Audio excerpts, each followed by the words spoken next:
By Heineken, open your world. By Nationwide. Nationwide is on your side. Speak with Rich Grillo in Massapequa or James Finaro in Bethpage today.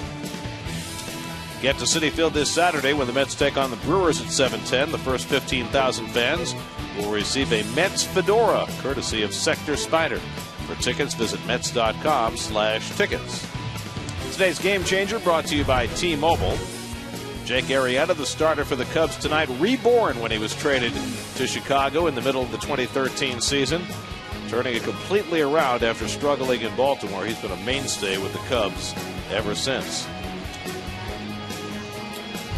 Time to vote for your Mets All-Stars. You can vote 35 times on the 2015 Esurance MLB All-Star Game ballot at Mets.com. Voting is exclusively online and available on your computer, tablet, and smartphone. Vote at Mets.com now.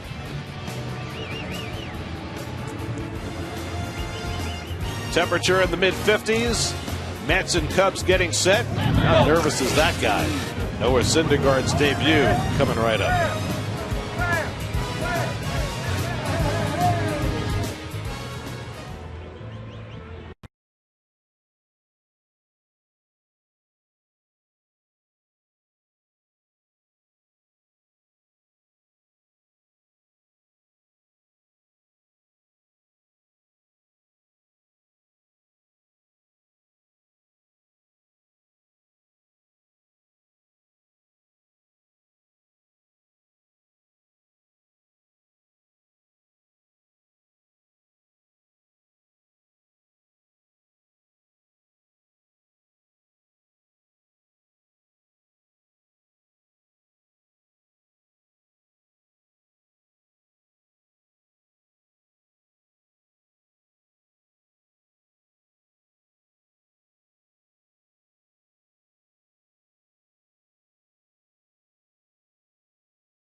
Blowing from left toward right out of the northwest as Noah Syndergaard gets set for his big league debut. He finished his warm-ups rather early. Real early. I was thinking 32 years ago I was in his place. I'm wondering if I looked as nervous as he did. Probably.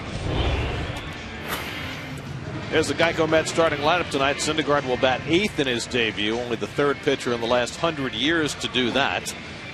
We mentioned Lagares out with a strain under his arm. First game he hasn't started, so Kirk Neuenhuis is in center field. Kevin Plawecki will catch Syndergaard in his debut, even though Johnny Manel caught 2 of his last 3 starts for Vegas. Well, we showed in the first segment there about Jake Arrieta how better he's been as a Cub.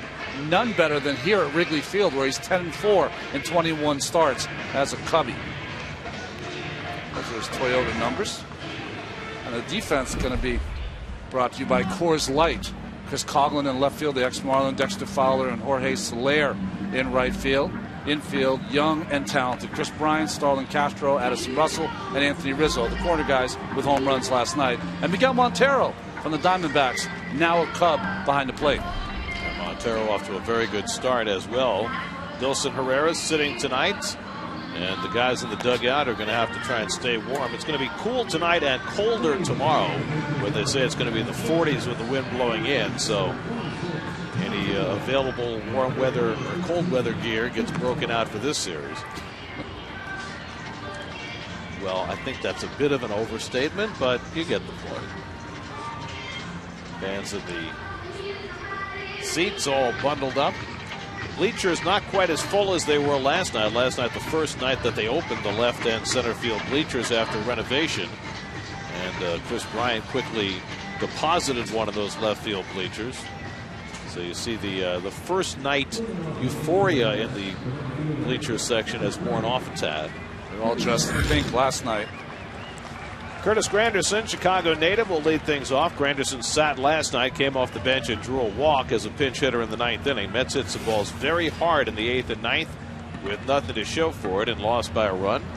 And the Cubs put on the full shift against Granderson. Arrieta's first pitch of the night is a fastball high, and we're underway.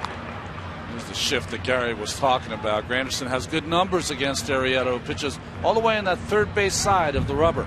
9 for 25 with 3 home runs against his right-hander. And the fastball in for a strike, 1-1. Granderson's last start on Sunday, he had a 2-run homer in Philadelphia that turned that game around. 3 home runs on the year. On base percentage, .357. And he takes the curveball down, 2-1.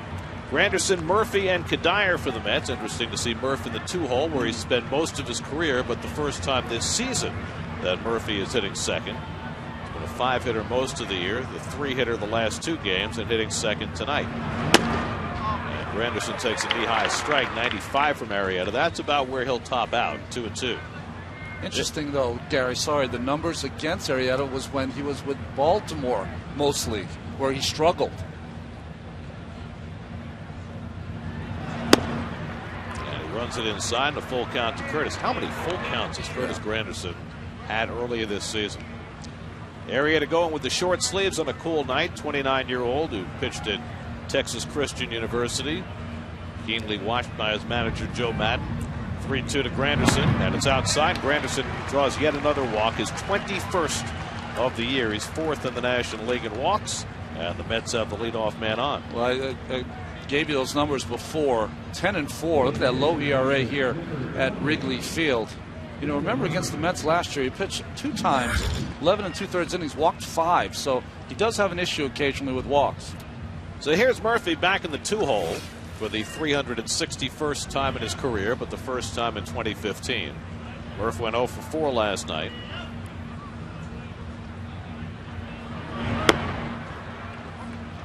And he takes a strike from Arrieta.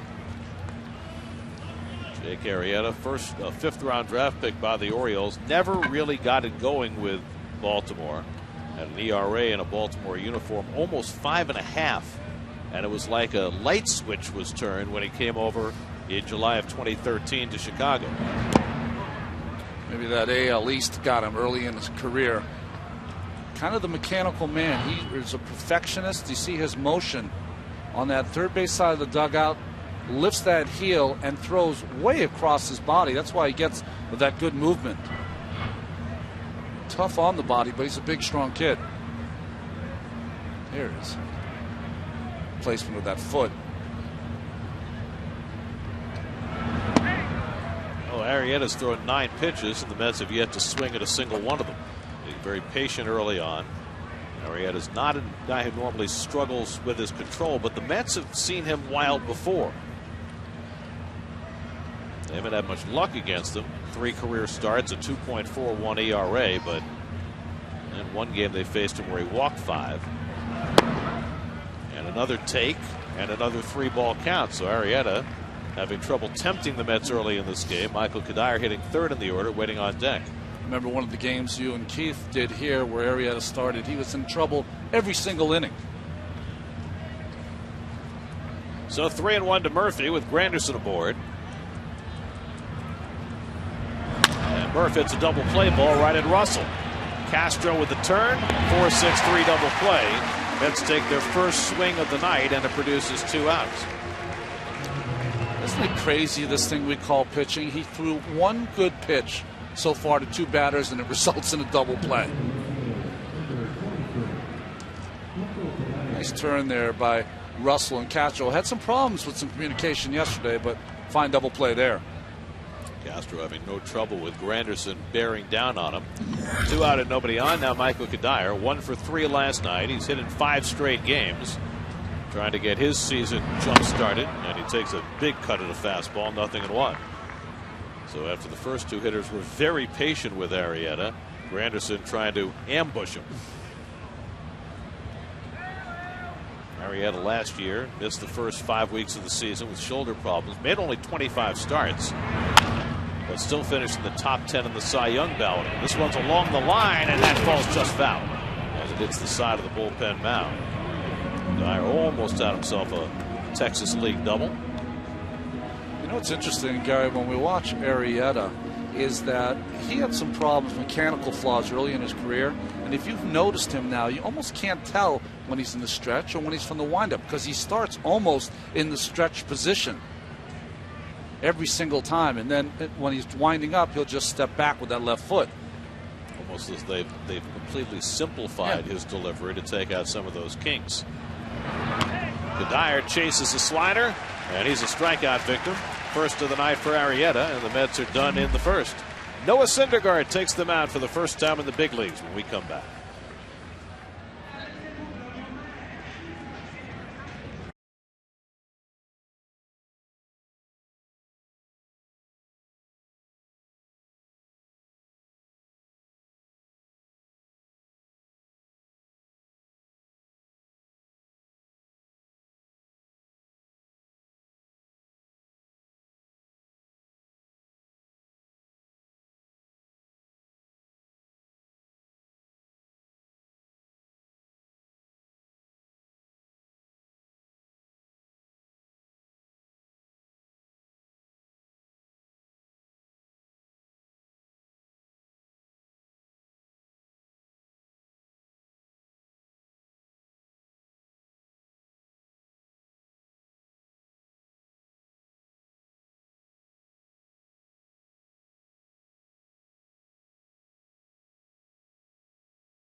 Well, 22-year-old Noah Syndergaard from Mansfield, Texas, in the center of the diamond. There's the Cubs lineup that he'll face. Miguel Montero in there tonight, the cleanup hitter and catcher, otherwise the same unit as last night. Dexter Fowler leads off, and Syndergaard's first fastball is taken low at 97 miles an hour. Well, his numbers in AAA, you see, they're outstanding, especially of late. Those Jeep numbers, like 20 hits, 8 walks, and 29 2/3 innings. He's the latest in the progression of young Mets starting pitchers to make their debuts. Matt Harvey in 2012, Zach Wheeler in 13. Last year, Jacob deGrom, and now Syndergaard. Fowler fouls off the fastball, and it's 1-2. 97 miles an hour. Pretty simple for a big guy. What you try to do with these young right-handers, young left-handers, try to simplify that motion. Leg kick, not much of a stride for a big man. And Fowler went around on the curveball, and he is a strikeout victim for the first out. And they will take that ball out of play and authenticate it and save it for Mr. Syndergaard, his first major league strikeout. Well, good breaking ball down and in. What Fowler wanted from Jerry Meals, home plate umpire, was to check with the third base umpire, Andy Fletcher. Joe Madden, he has no problem riding the umpires. None. Well, last night he was out challenging Buddy Carlisle's set position, saying that he was balking. It was a long conversation. Chris Bryant takes outside at 99 miles an hour. Bryant christened the new bleachers in left field last night with a long home run. His first at Wrigley Field and his second as a major leaguer. After 43 in the minors last year, and he drives this one to right center. Over comes Neuenhuis, and he picks it off for the second out. Well, defensively behind Syndergaard this evening in Chicago, the Lexus defense. Neuenhuis, the new guy in center field. The guy is getting the night off because that sore kind of underneath his shoulder. Murphy, Flores, Tejada getting the start at second base, and Duda, and Kevin Plawecki behind the plate.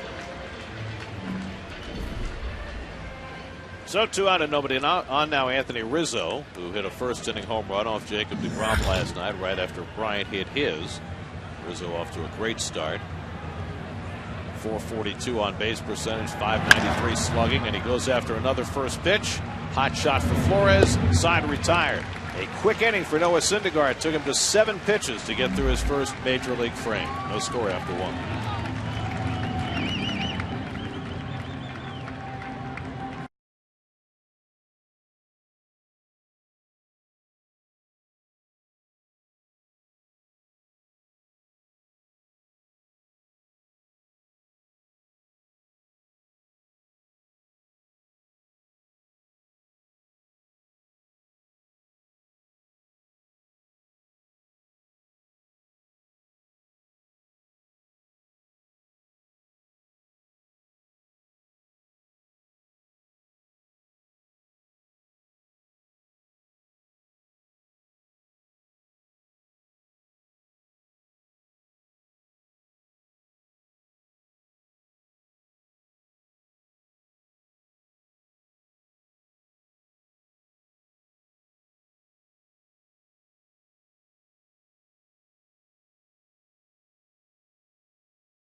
Doesn't turn, this will be okay. Second inning, Lucas Duda will lead off for New York against Jake Arrieta. It'll be Duda, Flores, and Neuenhuis for the Mets in the second. Mets were held to 3 runs and 6 hits last night, but it felt as though they hit the ball a little better than 3 runs and 6 hits. Well, they hit the ball out of the ballpark. The 8th and 9th inning, they should have maybe gotten a couple of hits mixed in with the bullets they hit, but not to be. Meanwhile, Noah Syndergaard gave up a couple of bullets in that first inning, but you know what? Sometimes that can help clear your head, can't it? 7-pitch inning with a couple of hard hit balls. Well, it's got to feel good. That's the first time he sat down after he came in from that inning, so the adrenaline is flowing. Might be hyperventilating just a tad. Here's Duda, 2 for 4 last night, including his 3rd home run of the year. Hit it off John Lester into the center field bleachers, and he takes a strike. Joe Madden was praising Duda today, saying he has one of the best swings he's seen this year. Lucas, after a struggle, 4 for 9 over his last 2 games with a double and a home run and a good curveball by Arrieta, puts him in a 2-strike hole. You saw Arrieta in the American League. What's made him a better pitcher since he's come over here? Well, I think he's refined that breaking ball. He used to throw 2 of them Gary. He used to have a curveball and a slider. Now reminds me more of the breaking pitch that Kluber has in Cleveland, where it really is unhittable when he gets ahead of you. And I think huge thing was confidence. You know, he came over here, got out of the AL East. Some new pitching coaches saw him, treated him more with kid gloves, and that worked. Leans Duda back with a 94-mile-an-hour fastball, 2-2. Chris Bosio, the Cubs pitching coach, presiding over a staff that has been up and down, and Arrieta's part of that. His last 2 starts have not been good. He got chased by the Cardinals in the 6th inning of his last start. Gave up 5 runs and 9 hits. It's funny we showed Chris Bosio right after that pitch, because that's how Bosio pitched. He had a sinker slider kind of pitcher, but every once in a while he buzzed the left-handers up underneath the chin to get him off the plate. Some really good years with the Milwaukee Brewers, Bosio did. Duda leading off the second. Flores on deck, and Lucas went around on the curveball from Arrieta, his second strikeout. Well, it's just nasty. When he gets ahead of you, it has such great rotation. That ball goes straight down. And again, Jerry Meals not asking for any help. I guess he's going to take care of calling the check swings. So 1 out and nobody on. Now Wilmer Flores, who homered last night over the auxiliary scoreboard in left field, his 4th of the year, which makes him the Mets club leader in home runs with 4. Well, he was the leader for a while with 3, was tied, and now gone ahead again, which is good for Wilmer, not so great for the team. Flores hitting 5th for the 2nd time this year. And he takes that cutter outside, 2-0. Kirk Neuenhuis sitting 6th in the order. He's waiting on deck. Flores pops one up in foul ground. That'll go out of play. 2-1. Interesting how Neuenhuis got a start on Sunday to get him going a little bit. He had a nice game, and now with the small injury to Lagares, he's in there. Lagares said in a best case scenario he'll be back in there tomorrow, but you just don't know. He strained that muscle under his arm when he made that catch a week ago, and it got worse and worse as the week went along. Flores pops one up. Castro, the shortstop, out to call. Called off by Coughlin, and Castro stays with it and makes the catch for the 2nd out. It's a play normally when the left fielder's going to take that ball, and Castro said no. You know, Coughlin came up as an infielder. He's moved to the outfield, and Castro looked like he wanted to take that one all the way. So 2 out and nobody on. Now Neuenhuis, who had a very good game Sunday in Philly, not just an RBI double, but he stole 3rd. He made a great catch to end the game. Just his 5th starting assignment of the year, and he takes up and away for ball 1. Anyway, with Lagares, the biggest problem right now is A, it hurts him to throw, and B, it hurts him to run. Not so much to swing the bat, but you know, those 2 things are a big part of his game. And Arrieta behind his 2nd straight hitter, 2-0. And, you know, the Mets have such an enormous amount invested in Lagares in terms of him being their defensive stopper. They just can't afford to put him in a situation where he's going to have to go on the DL. I think one of the things we've seen this year is that Eddie Fletcher said that Neuenhuis followed through on that swing. Meals did check with him this time.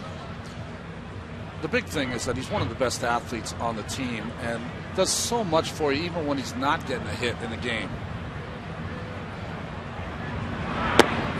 And Arrieta behind 3-1. He missed some time last year, right, with a bad hamstring. And then he had the elbow problem late in the year that shut him down a couple of weeks early. Arrieta's already walked 1. And he finds the inside corner to Neuenhuis, 3-2. We're checking with Jerry Meals about that last call.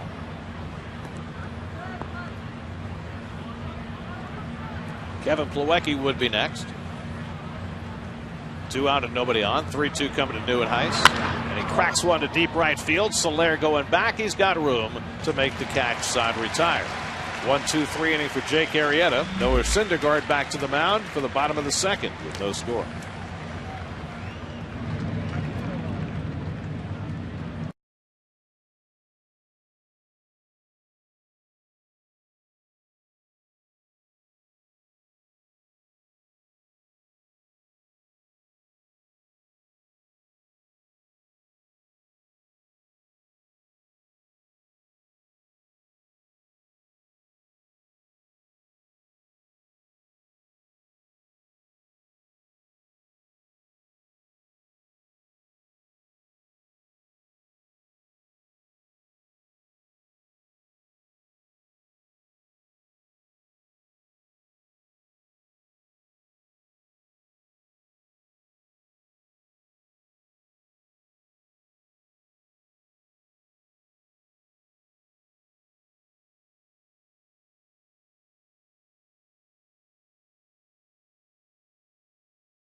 Noah Syndergaard threw just 7 pitches to get through a 1-2-3 first inning, including a strikeout of his first big league batter.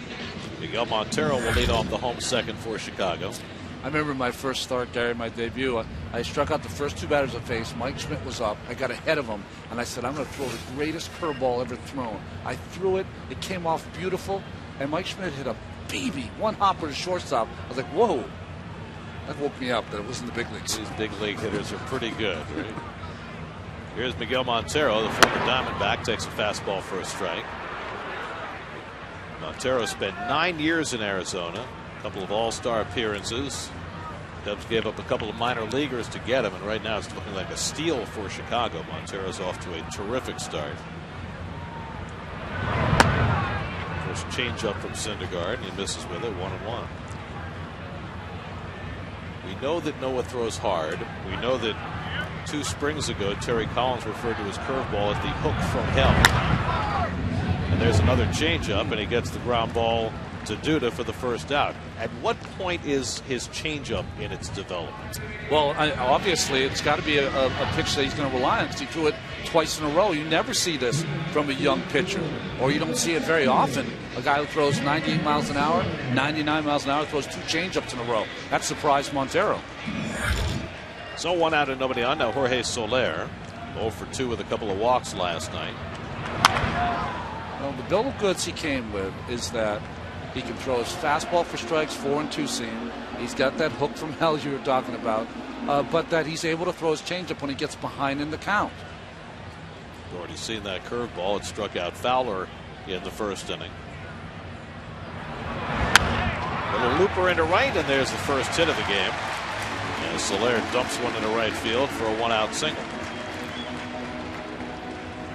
So there'll be no debut no-hitter for Syndergaard on this night. It's a good pitch. 2-seamer running in on Soler. Breaks his bat. But Soler, we know, is so strong, able to dump that into right field. So 1 out and 1 on, and now Starlin Castro, who went 0 for 4 last night. Castro at 276 on the year, very aggressive hitter. How much of a scouting report does a young pitcher get in his debut? In other words, you know, Castro loves to swing the bat. He's not gonna take a lot of pitches. Does he absorb that knowledge, or does he just go out there and throw his game? I would keep it very simple. I wouldn't get too in depth with a guy who has stuff like this in his first start. Just let him go out there and enjoy the moment. You know, Plawecki's caught Syndergaard enough that I think you give the scouting report to Plawecki. He tries to execute it, and if you know him, you just kind of go with your catcher. That may turn out to be one of the greatest trades in Mets history. And the Mets got a Cy Young season out of Dickey and then turned him into d'Arnaud and Syndergaard. A check swing. That one skips by Plawecki, and down to second base goes Soler. Well, it's the changeup here. Bottoms out. Plawecki goes right underneath his arm. So a wild pitch charge to Syndergaard. Now runner in scoring position with 1 out. A 2-1 count to Castro with the left-hand hitter Chris Coughlin on deck. Keep in mind, both teams are batting their pitcher 8th in this game. So that affects the progression of these innings.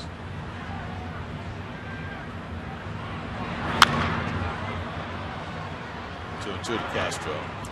Well, it was in 2012 that Matt Harvey made his debut, a spectacular one in Arizona with 11 strikeouts. Zach Wheeler in the second half of that doubleheader after Harvey pitched a gem in the first game in Atlanta in June of 13. And DeGrom last year with his surprising debut against the Yankees. He was called up to be a part of the bullpen, but a Dylan G injury gave DeGrom his start. As the good curveball, and he strikes out Castro for his second strikeout. And ironically enough, it's a G injury that has given Syndergaard his opportunity as well. Yeah, the groin injury to Dylan G has put him in the rotation. Good looking breaking ball there. Rob had a rough night last night. He's got some things to work on. Dan Wortham was talking about that he's really pulling his arm too far behind him, so he's not getting his hand in a good spot to throw all of his pitches. Well, this is the consequence of hitting your pitcher eighth, and we saw it last night in the first inning as well, when the Mets walked David Ross intentionally to get to John Lester, and they're going to do the same here with Coghlan in the seventh hole to get to Jake Arrieta. And he's not much of a hitter either. Well, he had a 0 for 13 this year, lifetime 130 hitter, and so Terry Collins will go the same way he did last night. Now, Terry batted the pitcher eighth a bunch early in the season, and he plans to do it more going forward. Madden's been doing it every game this season. Well, the old Silver Fox trying to outduel the younger Silver Fox. Although I didn't know Joe Madden was 61 until we started this series. He seems younger. Well, Terry is the oldest manager in the major leagues, and Joe Madden is the second oldest at age 61. Terry's 66. So 2 on and 2 out. Here's Arrieta looking for his first hit of the season. 10 for 77 in his big league career.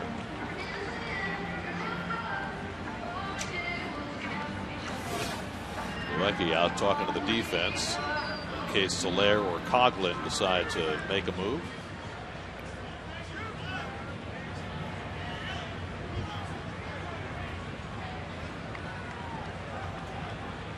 So Syndergaard trying to take care of his opposite number and put an end to this inning.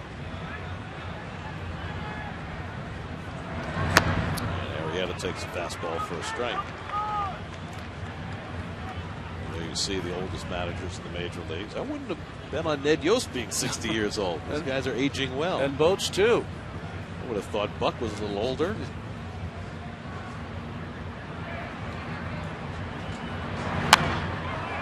Syndergaard quickly ahead 0-2. You know, we showed the numbers from Harvey and Wheeler and DeGrom's debuts. One thing to keep in mind with Syndergaard, over the last 10 years, there are only 2 Met pitchers who've made their debuts as young as Syndergaard as a starter. Mike Pelfrey was 22 in 06. John Neese was 21 in 08. Syndergaard 22. The other guys were all older. Arrieta strikes out on the curveball. Third strikeout for Syndergaard. And he works around his first traffic of the night. After 2, Mets and Cubs, no score.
Third inning presented by your local tri-state Audi dealers and the uncompromised Audi A3 sedan.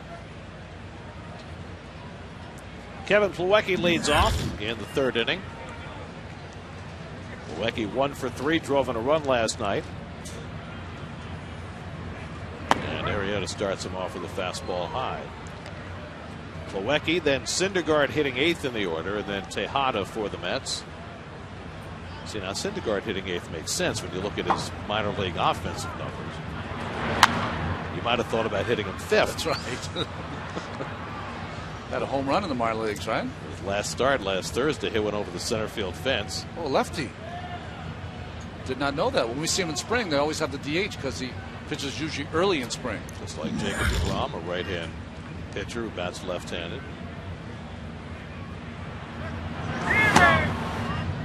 Doing one to Plawecki, who grew up as a Cub fan in Indiana, and told Mike Verkunoff today that he had 2 cats growing up named Sosa and Pryor. So he's really a Cub fan. Bryant takes his time, throws out Plawecki, 1 away. This Bryant, for a big man, looks very smooth around third base. He does. He's been compared to Mike Schmidt in the way he moves around third, and of course his power. Well, there you see Syndergaard's numbers this year, 5 for 11 after that 3 for 4 home run game last Thursday in Albuquerque. Lifetime 37 minor league at bats, 270 batting average. They'll face big league pitching for the first time. And he takes a big rip at a fastball, 0-1. It's a good swing. One thing you've seen about these young pitchers that are coming up to the Mets, not only do they throw hard, good athletes, all of them. Well, the funny thing is, you know, when Harvey came up, he was instantly successful with the bat. Same with deGrom. But you've noticed it's been harder for them as pitchers start realizing that they have to treat them with a little more respect. There's a good cut by Syndergaard, 1-2. We always used to kid Syndergaard's pitching coach in AAA, Frank Viola. We said, Frankie, they DH for you in Little League? No. But Frankie could pitch. Wow. And Harvey will go tomorrow night. You wouldn't want to face him tomorrow night. That's a good breaking ball by Arrieta to strike out Syndergaard, his 3rd strikeout. Think about this. Matt coming off, you know, a so-so outing his last time out. 45 degrees, wind blowing in at Wrigley Field. Do you think you're going to want to face Harvey tomorrow night? No. Absolutely not. He's going to probably use it to his advantage, pitch in a lot. And there's another piece of that, too, by the way, as Ruben Tejada steps in. And I hearken back to the doubleheader in Atlanta 2 years ago when Wheeler made his debut. Tejada 3 for 7 on this road trip, and he takes a strike. It was almost as though on the day that the new guy with all the hype was coming up, Harvey pitched one of his best and angriest games, as if to say, hey, let's remember what the pecking order is here. Focus, fans, focus. Ball and a strike to Tejada.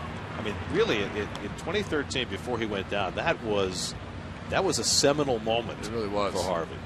That June game in Atlanta, when all the focus was on Wheeler pitching in his hometown in his debut. Tejada getting the start at second base tonight. Nothing wrong with Dulcin Herrera, but Tejada's had a good road trip, and he's getting rewarded for that. I remember about that doubleheader is that after Zach won the game in his hometown, Atlanta, they gave him a beer shower. No champagne. Beer. At least it wasn't a pie. Right.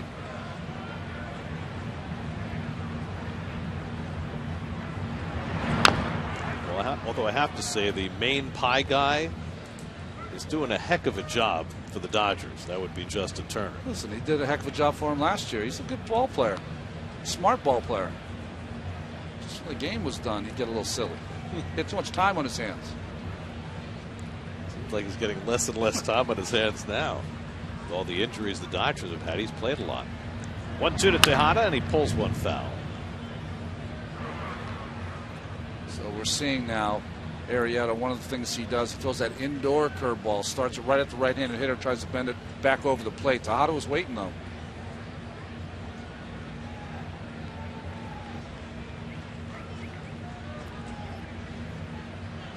1-2. Curveball. Again pulled foul. Tim Tuffle has to get out of the way. Did a little Tuffle shuffle. You still can do that? I'm not sure. Well, it's changed over the years.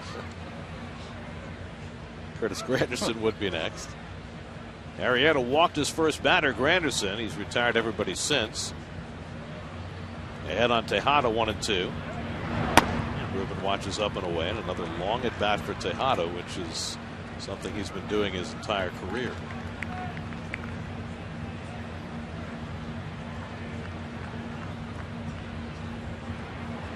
Seven pitches deep in this at bat. Eighth one coming up. And that's just off the corner. Arrieta had 1 foot in the dugout. Jerry Meals said no, and it's 3-2.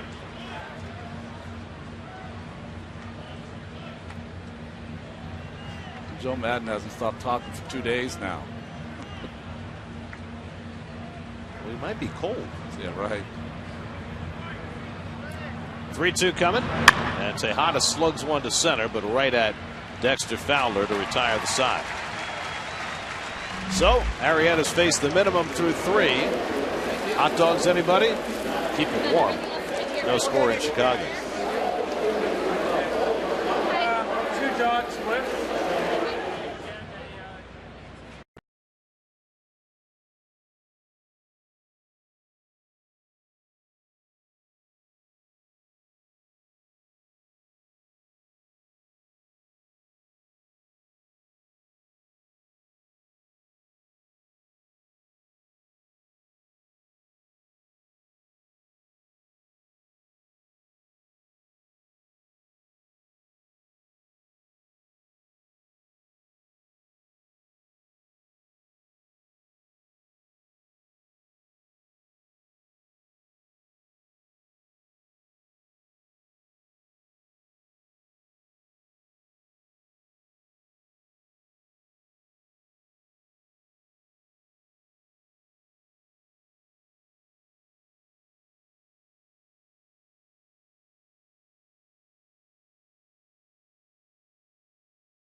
This is an interesting thing to look back on. The top 10 Mets prospects heading into last year. We'll go back to that in a moment. Of the 10 that Baseball America put up there going into 2014, 6 of the 10 have now made their major league debuts with the Mets. 3 of them are still in the relatively low minors, and the 10th is Brandon Nimmo, who is on his way up. Addison Russell leading off. He fouls it back. Well, what I like about this list, Gary, not only have they debuted with the Mets, but it's appropriate when you're playing this Cubs team because they have this same kind of thing happening over there with their everyday players. Ahmed Rosario, number 7 on that list, and Gavin Cecchini, number 9, both shortstops. And those are the guys the Mets are waiting for. At that spot, the Cubs at the same time have a plethora of shortstops in the big leagues or just below. Addison Russell being one of those, but squeezed in at second base. 1-2 from Syndergaard, and it's punch foul curveball.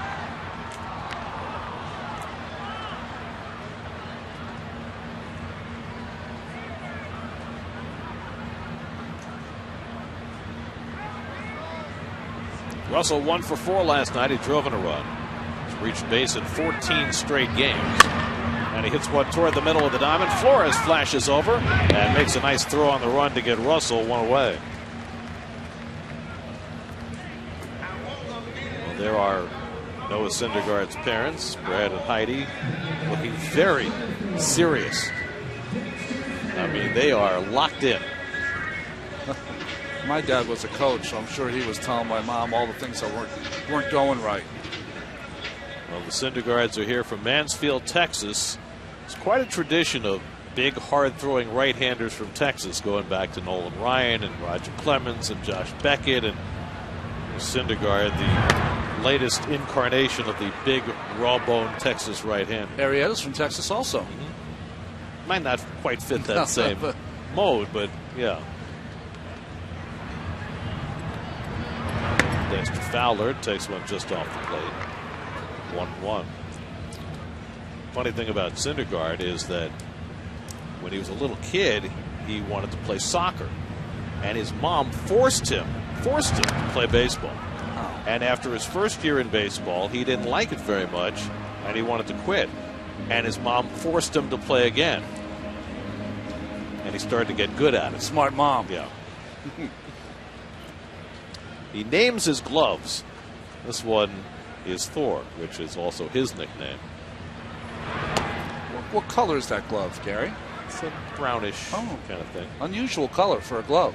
But he's had a glove named Lion, a glove named Drago, a glove named Heisenberg, big Breaking Bad fan, out to center field. And on comes Neuenhuis to get it, to retire Fowler 2 out. I like the Heisenberg idea. I was thinking of Syndergaard reminds me a little bit of a player I played with that came up with unbelievable promise. Todd Van Poppel, who was from Texas, big right hand. Right, he was supposed to go in that mode. Van Poppel was the guy who was supposed to be the #1 draft pick in the country, but he told everybody he was going to the University of Texas. And so the Braves, who had the first-round pick, reluctantly passed on Van Poppel and took some unknown kid named Chipper Jones. Larry Jones. Yeah, it worked out okay for them. Van Poppel wound up going to Oakland with the 14th pick and had a checkered career. Bryant hits a one-hopper to Murphy, and the throw gets him. No! Missed him by half a stride, and Bryant beats it out.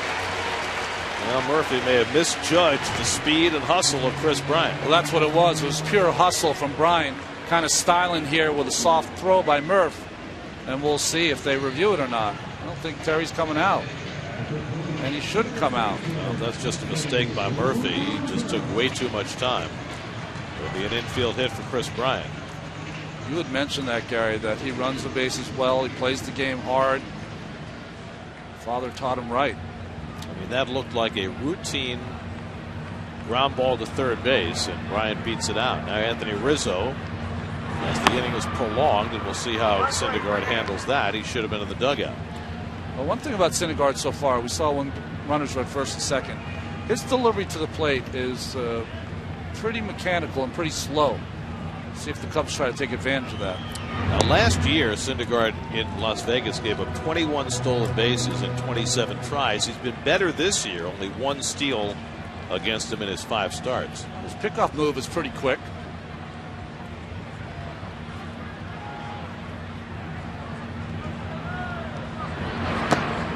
Rizzo takes the curveball down. 2-0.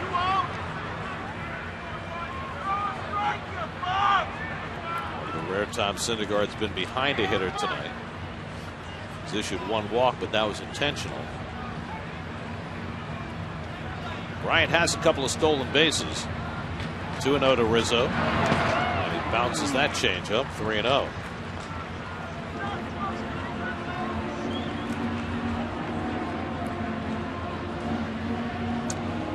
Interesting that he threw a 2-0 changeup there to Rizzo.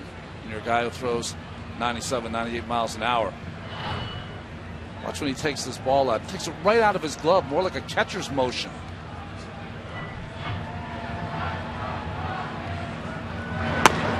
And there's ball 4. He reminds you a little bit in that of Jason Mott, who's in the Cubs bullpen. But one of the things the scouts have said about Syndergaard is because he does that he takes away some of the deception that he might otherwise have. They pick up the ball right away. Because what are hitters trying to do? They're trying to locate where the ball is. So if they pick it up out of your glove and see it, it gives them a longer time to see that baseball. So a 4-pitch walk to Rizzo, and now the Cubs have 2 on and 2 out. And Miguel Montero, the batter. Syndergaard got Montero to ground out and change up his first time up. Bryant at second, Rizzo at first, and 2 down. Syndergaard worked around a couple of base runners in the second inning, but that was with the pitcher batting. Now he's got the cleanup hitter Montero at the plate with 2 on.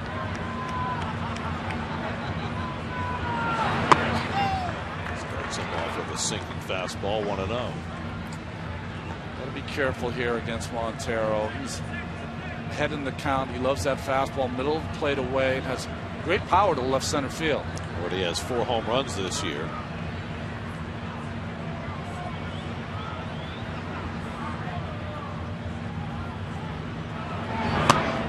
That's 6 in a row out of the strike zone now for Syndergaard.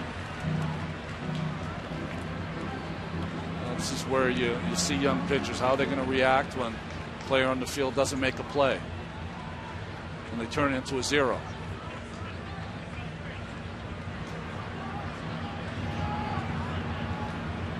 Two-0 coming. And that's a letter high strike. Might have gotten the benefit of that call from Jerry Meals. 2-1. See what Syndergaard has done. Last year was not a great year for him in AAA, especially the first half, and he had a 4.60 ERA. A lot better this year, 1.82 through his 5 starts.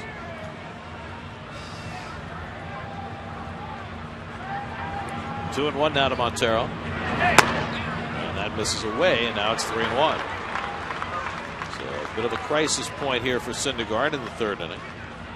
Jorge Soler waiting on deck. He had 2 out and nobody on. A routine ground ball to third. Murphy took too much time. Bryant beat it out. He walked Rizzo, and now he's 3-1 on Montero.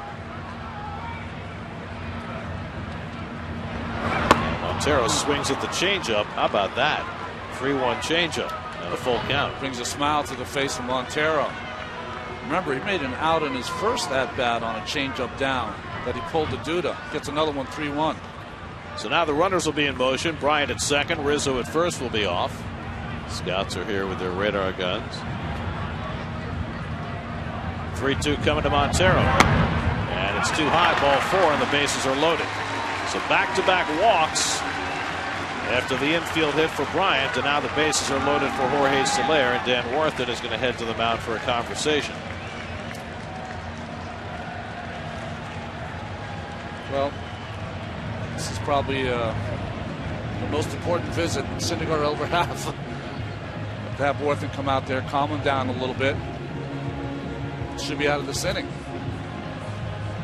But you're not, so you got to work your way through it. Parents nervous as ever. If he can get the 3rd out, maybe they'll give us a smile. Maybe. It's tough. Well, Soler didn't hit it hard, but dumped a base hit into right field his first time up.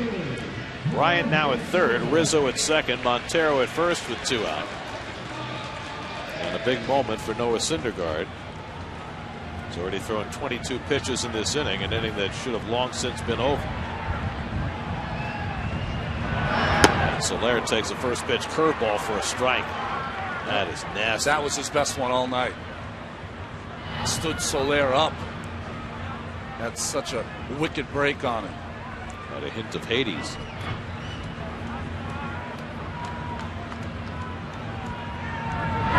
And Soler gets another curveball and wails at it, and it's 0-2.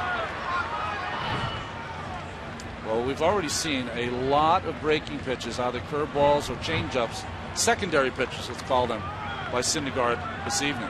So you now throw one even further out of the strike zone? That's what you'd like to do.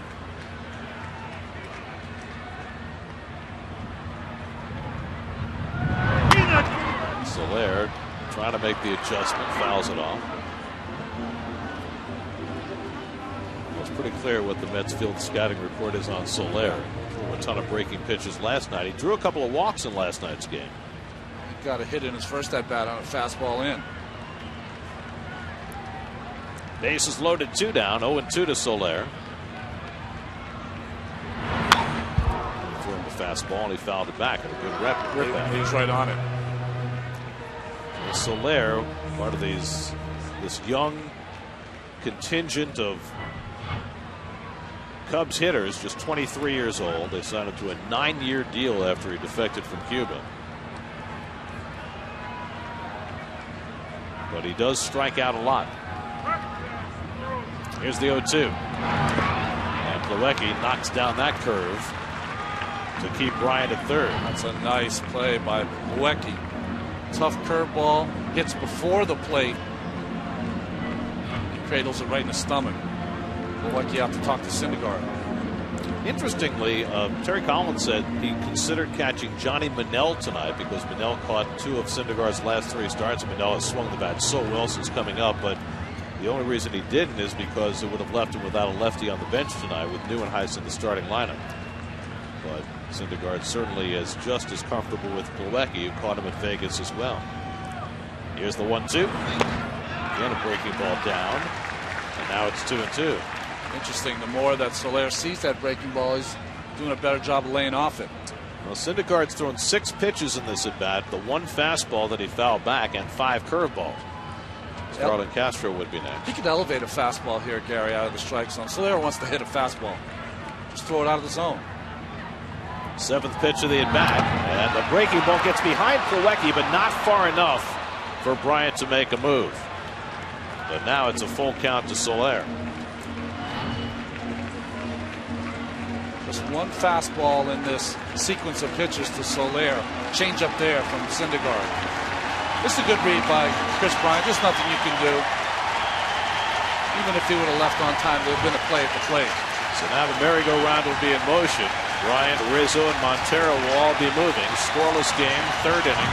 3-2 to Soler. Fly ball, right field. Granderson's got it lined up. Side retired.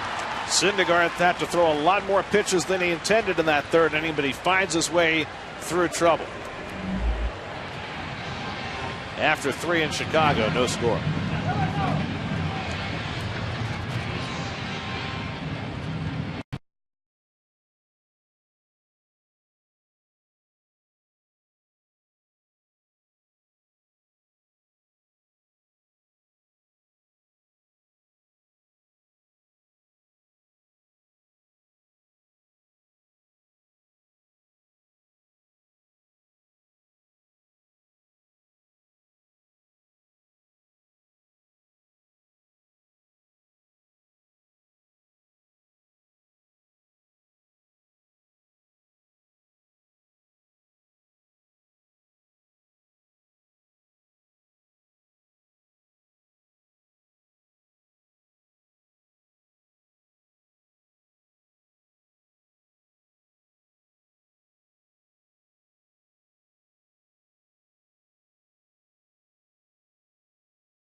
watch Noah Syndergaard for the first 3 innings. First 2 were fairly simple, and then he ran into some trouble in that third. Well, it was interesting. He was flustered after Murphy didn't get Chris Bryant on that hustle play by Bryant.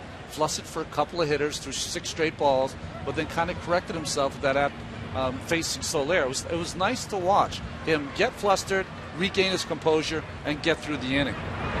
Curtis Granderson takes a curveball for a strike as we start the 4th. Granderson's been the Mets' only base runner. He walked leading off the game. Well, what's been noticeable about Syndergaard early in this game for a guy, who throws 97 to 99, is how many curveballs and changeups he's thrown. Well, I remember when Harvey came up, when he pitched against that game against Arizona, it seemed like it was a ton of fastballs, maybe occasional breaking ball. Wheeler, it was almost all fastballs. He really couldn't throw his breaking ball for a strike till last season. And Syndergaard not that way at all. Looks like 50% fastballs, 50% secondary pitches. And there you see what he's thrown so far. Yeah. So 32 fastballs, 22 secondary pitches. Oh, the intentional walk doesn't count. Yeah. Actually, they've got sliders and curveball. He didn't throw a slider, so it's actually 12 curveballs. Breaking balls, yeah. But I wonder how much of that, because we heard all the reports last year that first half of the year when he got in trouble, he was throwing all fastballs. So I wonder how much of that has to do, as Granderson draws the second walk of the night, has to do with making 31 AAA starts, which those other guys did not. Well, I think that's huge. I think also pitching a lot in Las Vegas, where it always seems like you have a home run in that thin air. That'll change what you do as a pitcher, and also it's deception. Gary, some pitchers, even if they throw 97, have to deceive the batters by throwing more breaking pitches. He seems like that kind of pitcher. So Granderson aboard to lead off an inning for the second time. First time, Daniel Murphy grounded into a double play. I mean, Wheeler is the only guy on the staff, when you think about it, could probably pitch a game when he's at his best with just a fastball there. It's that deceptive.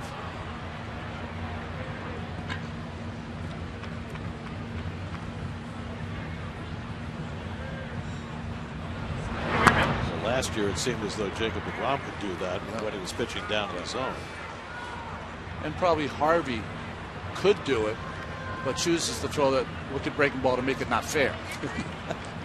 That's because he's mean. That's right.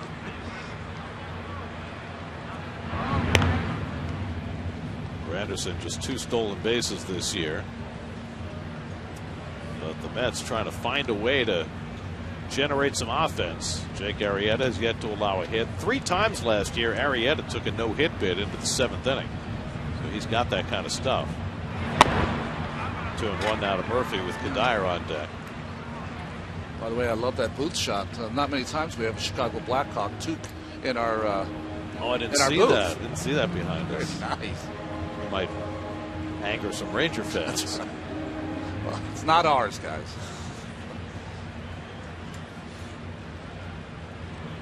Well, remember the first inning when the Mets didn't swing at the first 9 pitches Arrieta threw? Well, 8 pitches this inning, and nobody swung the bat yet.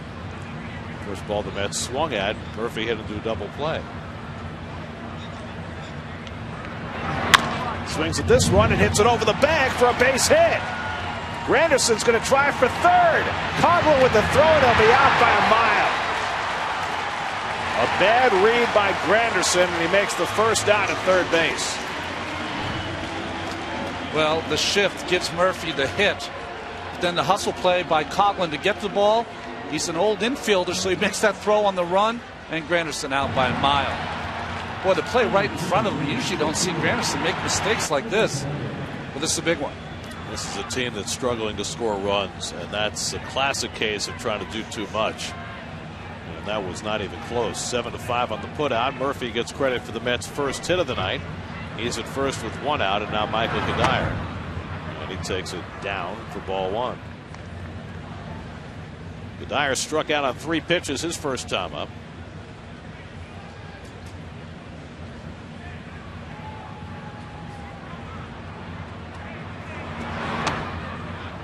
And Arrieta ties him up inside and misses. 2-0.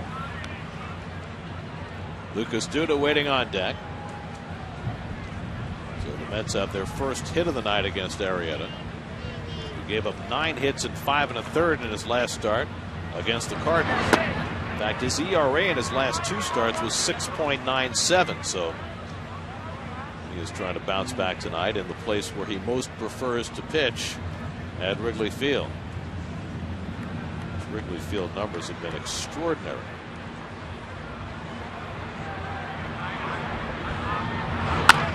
Right back to Arrieta. Out at second. Castro's relay from a 1-6-3 double play. Side retired. 3 men bat in the inning, a walk and a single. But the Mets are done. No score in the 4th.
Some of the scene underneath here at Wrigley Field, where there's a lot of construction these days and not as much room to walk as there used to be. Home 4th inning, Starlin Castro leads off and takes the curveball for a strike from Syndergaard. Castro struck out his first time up. One of 3 strikeouts for Noah through the first 3 innings. He's walked 3, one of those intentionally, and given up 2 hits. And he paints the outside corner with a fastball, and it's 0-2. 2 perfect pitches there by Syndergaard.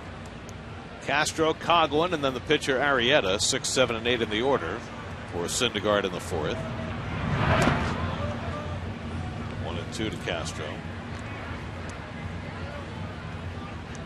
It's Coghlan on deck. I'm still shaking my head about that Granderson base running play in that last half inning. He's such a heady player. He just doesn't make mistakes like that, but did there. Coghlan must have felt like it was Christmas as he charged that ball and saw Granderson bolting for third.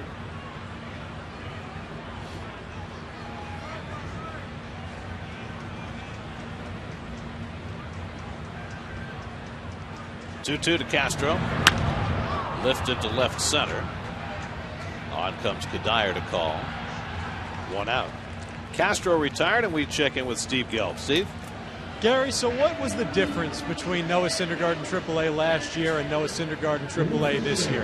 Frank Viola, the AAA pitching coach, says it all has to do with the work that he put in between starts. For instance, last year, he didn't think he was getting the most out of his bullpen sessions. If, say, they wanted him to work on his curveball and he threw 2 pitches out of maybe 10 that they wanted him to throw for curves, if he didn't like the way they felt, he would completely abandon that pitch and just go on with his work. This year, he was determined to make sure that he was getting those curveballs over, making sure he got all the work in that he could in those sides. Frank Viola said the 3 final sides in AAA this year before he got called up. Best he's seen in 2+ years. No wonder, 22 innings. Oh, great play there by Kadire. So 2 away, but real fast to wrap this up. 22 innings, 27 strikeouts, 2 earned runs, 2 walks, the final 3 starts for Syndergaard in Vegas. Good read here by Kadire. Ball stays up a little longer. He's able to come in and make that play. Well, Coughlin, who had the outfield assist on Granderson, has a base hit taken away by the Mets left fielder. Beautiful play by Kadire for the second out. And now the pitcher Arrieta will bat with 2 out and nobody on. Well, there's something to be said for maturity, and I think both in terms of his on-field actions and his off-field actions, I think Syndergaard's learned a lot over the last year. Remember, he's 22 years old. Mistakes happen. He had the lunch incident in spring training. He had the Twitter thing last month. Every little thing helps him work toward being the big league pitcher that he is now. Of course, Noah was in the clubhouse eating lunch while Mets were playing an exhibition game. He should have been on the bench. Should have been on the bench. And David Wright and Bobby Parnell came into the clubhouse and called him out on it, and he learned his lesson. And you know, the little things that go into the maturation of any professional in any profession. There's a great curveball to get Arrieta looking, and that retires the side. 4th strikeout for Syndergaard, and he has a 1-2-3-4. Still no score in Chicago.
You know more about the Mets than Gary Cohen and Howie Rose? SNY is looking for the teams of 2 fans to compete against the best.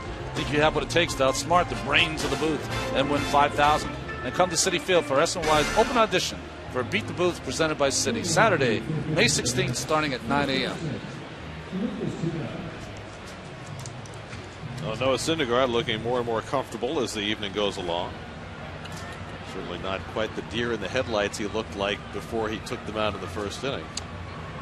19 more pitches, though, he threw after the, not error by Murph, but the base hit hustle play by Bryant. Error in judgment by Murph. Well, the Mets have made a couple of blunders tonight, one on the field, one on the bases. It's still a scoreless game as we start the 5th. Lucas Duda leads off against Arrieta and takes a fastball for a strike. Lucas struck out his first time up. Duda, Flores, and Neuenhuis. Mets have managed just 1 hit through the first 4 innings against Arrieta, who's walked 2 and struck out 3.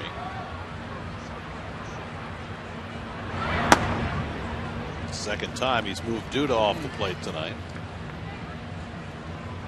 Probably pitching coach Chris Bosio said after Joe Madden had those comments, Duda looks too comfortable up there. Remove his feet a little bit. Just cracked one into the center field bleachers last night for his 3rd home run of the year. Bounces that one foul. 1-2.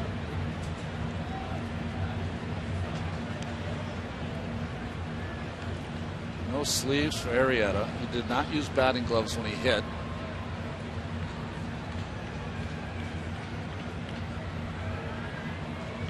Talk about a steal of a deal. The Cubs got Arrieta and Pedro Strop, their setup man from the Rangers, in a deal for Scott Feldman and Steve Clevenger, the catcher. That's worked out incredibly well for the Cubs. Strop a key part of their bullpen. Arrieta has been a mainstay in the rotation. Is Feldman in Houston? Is that where he is? He signed a deal with Houston. Arrieta strikes out Duda for the 2nd time. That's his 4th strikeout. Before Wilmer Flores comes up, let's see what's coming up tomorrow on Loudmouths. Check in with Chris Carlin and Adam Shine. Gary, tomorrow at 5:30 we'll be all over Noah Syndergaard's debut. Plus, we got a big preview of Rangers Caps Game 7. And Gary, it's absurd that Tom Brady got suspended 4 games for Deflategate. Back to you. Right, it should have been 8 games. Wilmer Flores takes ball 1 from Arrieta. Thanks, Adam. Flores popped up to short his first time up. I couldn't believe it. I turned on my TV and there are news shows doing huge takeouts on Deflategate. What's going on in this world? Exactly. Isn't there important stuff happening? In the words of Harry Carey, sports aren't that important. Flores hits one in the air to left center. Ball really being caught in the wind now. The wind is shifting. It was blowing left toward right. It's starting to blow a little more in now as the evening goes along. And that ball just stopped in left center for Fowler, 2 out. Well, like you said last night, Gary, no ballpark plays different with the wind than Wrigley Field. When it's blowing out, anyone can hit a home run. And when it's blowing in, almost no one can hit a home run. Well, it appears that if you want to hit a home run right now, you better hit it to right field. 2 out and nobody on. Now Neuenhuis, who flied out to right his first time up.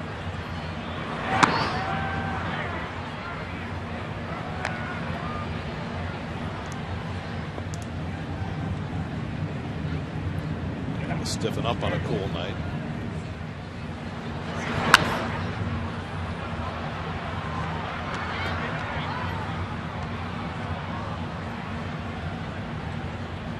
Kevin Plawecki would be next.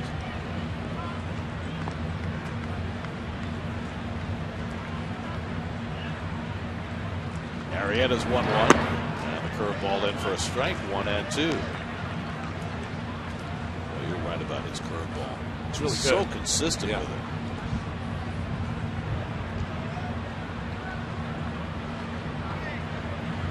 One and 2 to Neuenhuis. And he lays off the curveball in the dirt. 2-2. He's got 2 different types. He has that one that he'll throw that's a little slower that he throws for a strike. And if he gets ahead of you, he tries to throw one in the dirt.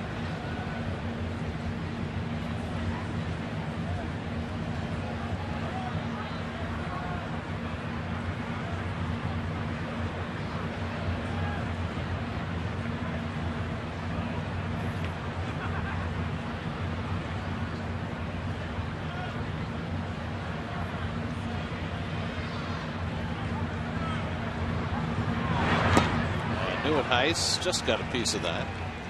Just stay in the at bat. I mean, that started off the plate away. That's where Montero wanted. Ended up almost hitting Neuenhuis in the back knee.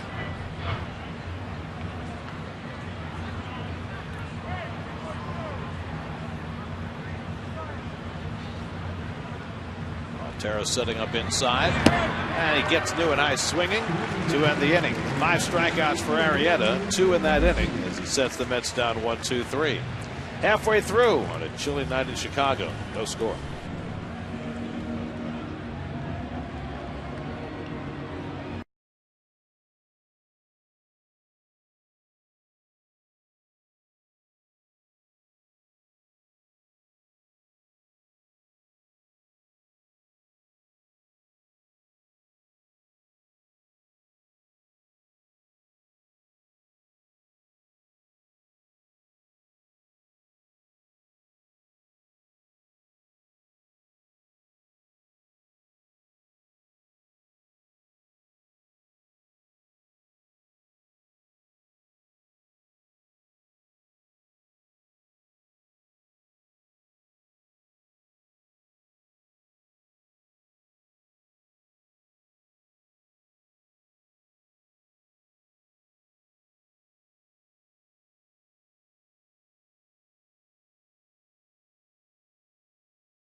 Well, if it's Tuesday, it's Stump Gary Day. And here's the question. Who's the only pitcher to throw a no-hitter before joining the Mets and after leaving the Mets?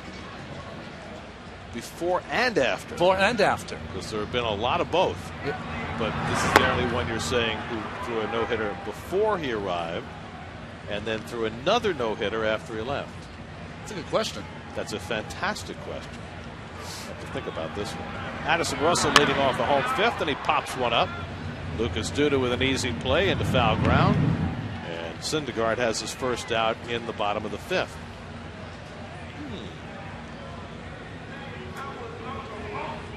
So this guy threw a no-hitter. Yes. Then became a Met, and then left the Mets and threw another no-hitter for somebody else. Yes. Wow. Okay. I'm just thinking of all those guys who left the Mets and pitched no-hitters, whether it's Seaver or Mike Scott. Did they do it before? Dwight Gooden or David Cohn. But none of those guys threw one before. So who's the guy who threw one before and after? I was thinking Saberhagen threw before, but not after. Not after.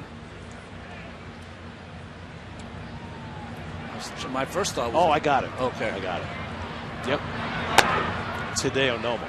Oh, there you go. Yeah. That's right. Right? Yes. Yeah. Threw one for the Dodgers against the Rockies, and then I think he threw one for the Brewers, or was it for the Red Sox? I thought it was for the Brewers, but... Right? Yes. Yeah, very good, Garrett. No stumping you today.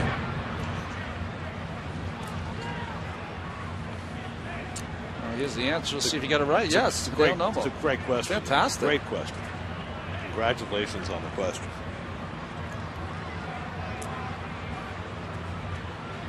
If only you pitched that well as a Met. Fowler lifts one to shallow left. The wind knocking this one down. And in comes Kadire to get it 2 out. So Syndergaard in the groove right now. He's retired 6 in a row after that unearned difficulty in the 3rd inning. Remember, in the 3rd, he had 2 out and nobody on. Routine ground ball to 3rd. Murphy took too much time against Bryant, and Bryant beat it out for an infield hit. That forced Syndergaard to face 3 more batters. He walked a pair and then got a bases loaded jam. And since then, he's not allowed another base run. Bryant 1 for 2 tonight. And he checks his swing on the curveball. Ball 1. You know, I was really happy when I saw this on the schedule to come play the Cubs for 4 games, because you really wanted to see these young players over 4 games. They're good points, bad points. Not anything bad from Bryant so far. Hustle and homers. Nomo's second no-hitter was with Boston against the Orioles. The first one was memorable because he pitched in Colorado, where obviously it's very hard to pitch well. This one's driven toward the right field corner off the bat of Bryant, slicing off the wall. Granderson running after it. Bryant's going to try for 3. Relay throw to 3rd by Tejada, not in time. Chris Bryant has his first major league triple.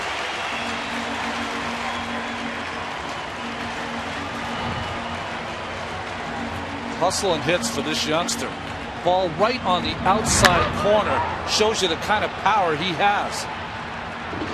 Hits it off the wall. It kind of stopped out there on Granderson, so by the time he got to it, the hustle by Bryant got him a triple. He hit that ball so hard it almost stayed up long enough to go out of the ballpark, which would have been stunning. Good base running there. See how he made that read, and when he saw it didn't come off the fence hard, he opted to go for 3. Well, for a guy who has made his reputation as a power hitter, he clearly does so many other things well. Now, with a runner at 3rd and 2 out, Syndergaard's got to get through Rizzo. And it's up and away for ball 1. Rizzo walked on 4 pitches his last time up after grounding out to short. 0 for 1.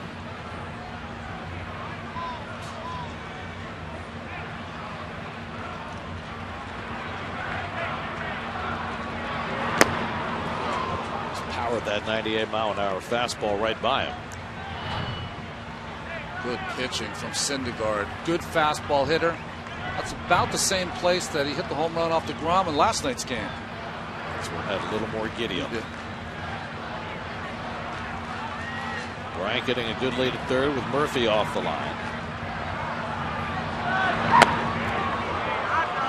think Bryant's getting a bigger lead because remember he was on third when he didn't come home on that ball that got away from Plawecki just a little bit. So he wants to give himself a better shot if it happens again.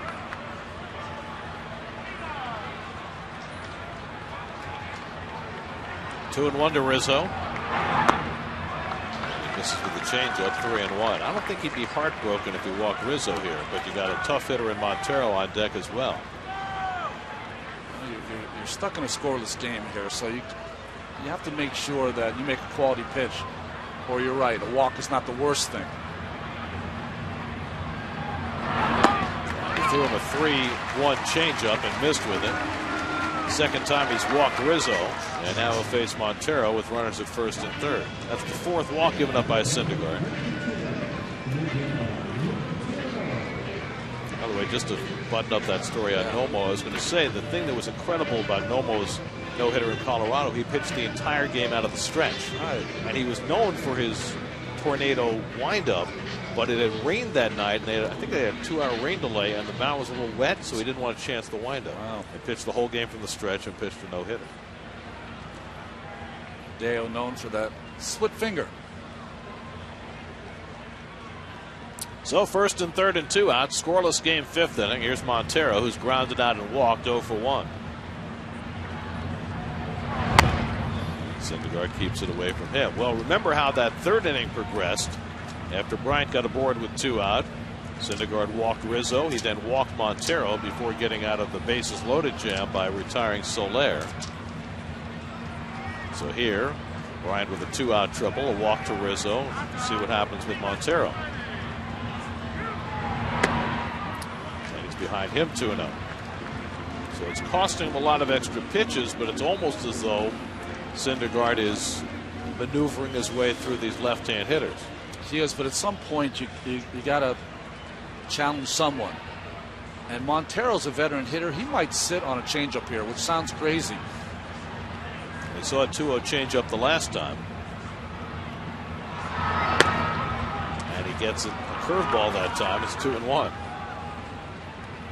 Syndergaard's already thrown. He'll throw any pitch in any count.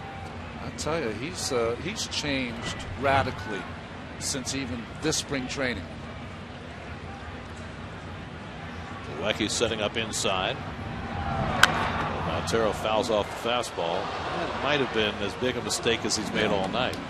Well, what was good about that, he kept it down. If you make a mistake, make it down.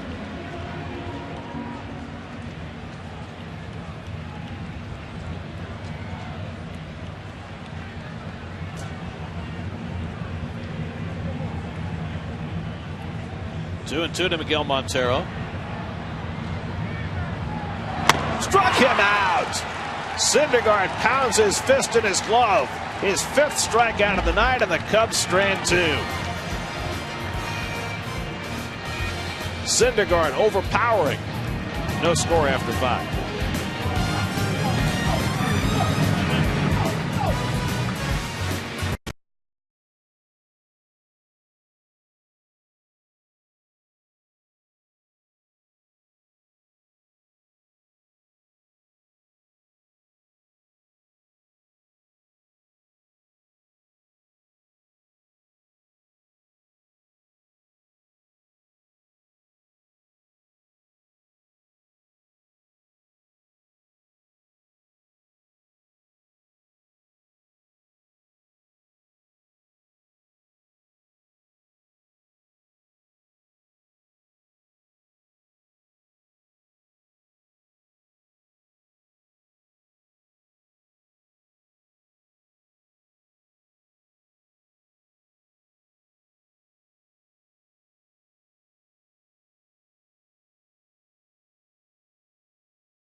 Todd Frazier has his 11th home run in that game for the Reds.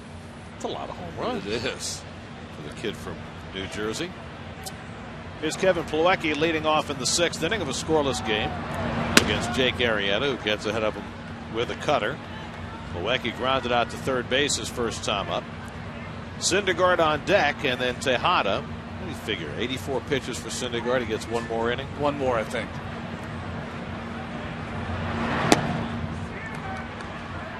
He'd really have that pitch count low, but he had to throw some extra pitches after the Bryant hustle play. 84 pitches. He threw 95 his last start for Vegas. He's thrown as many as 100 this year. And Arrieta picks off the outside corner. It's 1-2 to Plawecki. Kevin making his 16th start. Travis d'Arnaud is on the mend. He can do everything but swing a bat now as he heads down to Florida for his rehab. But it'll probably be the 1st of June before Travis is ready. Curveball misses inside 2-2. So in the meantime, the Mets keeping a 3-man catching platoon. Mentioned that Terry had thought about catching Manel tonight. He definitely wants to start Manel sometime soon. It probably won't be in this series. Curveball, strike 3 called, and Plawecki knew it. 6 strikeouts for Arrieta, 1 down in the 6th. 6 strikeouts, 5 of them have come on this pitch. This nasty breaking pitch that stands Plawecki up.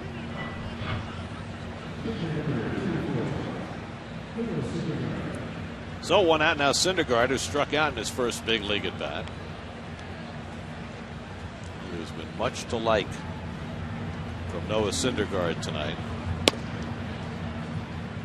It seems like it's gone that way recently with Met pitchers making their debuts, right? We showed you earlier the numbers from Harvey and Wheeler and DeGrom in their debuts, but remember the Colin McHugh debut against the Rockies? Did he strike out 9 or so? 7 scoreless innings. Of course, McHugh was dealt away and has now found a home for himself in Houston, where he's won 11 straight decisions. But the funny thing about it is, if you think about it, McHugh probably wouldn't have had a place in this rotation if they kept him around. Yeah, he would not have a place. He'd be in AAA. That's dealt Colin McHugh to get Eric Young from Colorado. 1-2 to Syndergaard. And the curveball outside, 2-2. But good for Colin. It's great to see him enjoying that kind of success with the Astros.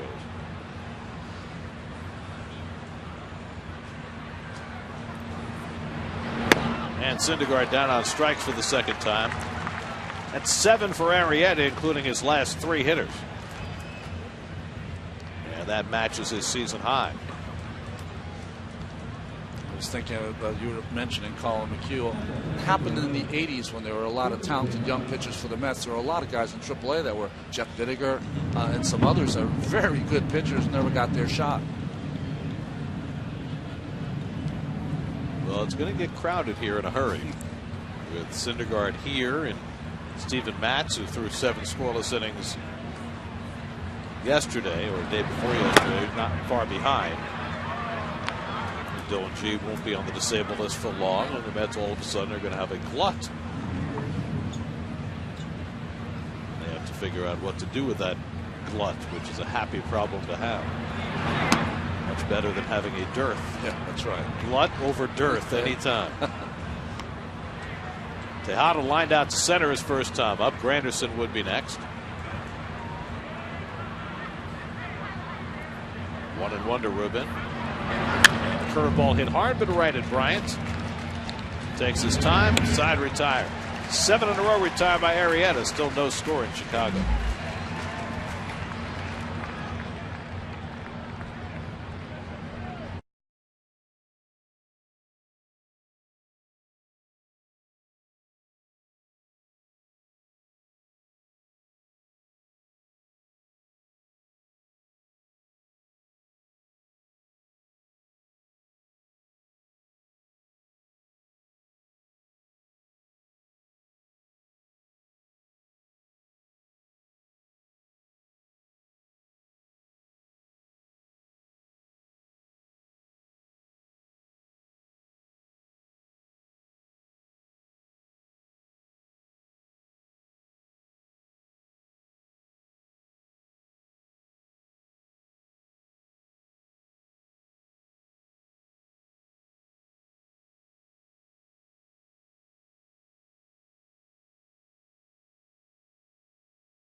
Against Noah Syndergaard. It was a big batter for Syndergaard in the third. Well, one of his biggest moments where the bases loaded. 2 great breaking balls to start the at-bat. But then Soler, I think, did a nice job to fight his way back.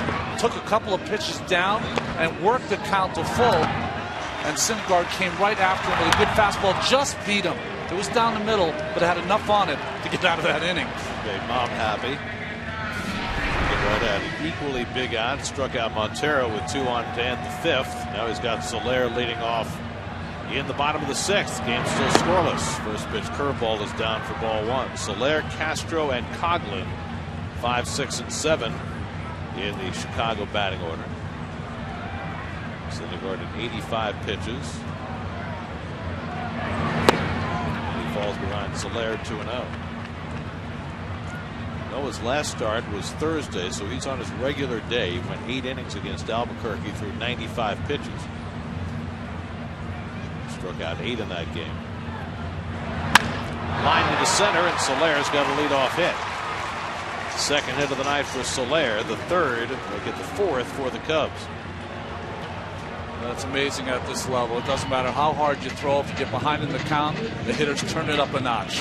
And Soler right on that fastball away. Right back to the box. Well, it's the first time all night the Cubs have gotten the leadoff man on against Syndergaard. Nobody throwing yet in the Mets bullpen. They're merely doing some loosening up exercises as Starlin Castro steps in. Castro is struck out and flied out 0 for 2. And he takes just off the inside corner. Chris Coghlan, the number 7 hitter on deck, the pitcher spot behind him.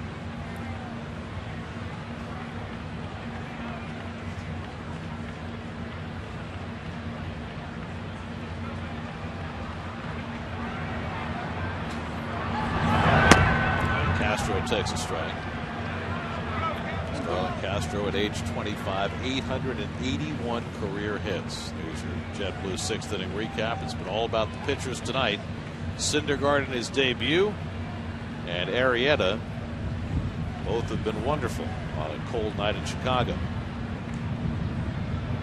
1-1 to Castro. Out of the way.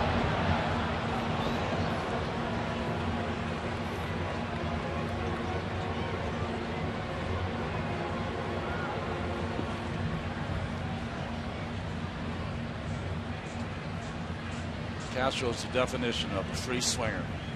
One of those guys that can hit the pitch out of the zone sometimes. Good bad ball hitter. 0 for 6 in this series so far. Soler at first, not a fast man, and Syndergaard wants a conversation with Plawecki before they throw the next one to Castro. In fact, today's the birthday of maybe the best bad ball hitter of all time. That's true. Yogi Berra, 90 candles today, and all the best, Yogi. What a magnificent player he was. And you know, people forget sometimes just what a great player he was. Forget about all the quotations and all the the cuteness of Yogi Berra. He was a magnificent baseball player. Magnificent baseball player, and I don't know. I feel like he's a gem of Americana. You know. Went to the All-Star game 15 consecutive years. 2-2 to Castro, ripped down the left field line. That'll go all the way to the corner. Soler racing for third. Kadire trying to get to it. Soler being waved home, and he'll score the first run of the night. An RBI double for Starlin Castro. 1-0 Chicago.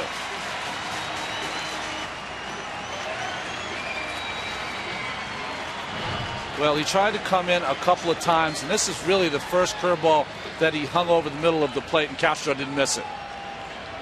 Interesting, Wrigley Field, it's deeper in the corners than it is in the alleys. So once that ball goes down the line, it travels a great distance, which allows Soler to score.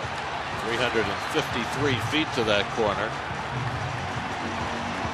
Just the second double of the year for Starlin Castro, his 20th run batted in. And so Syndergaard is finally dented.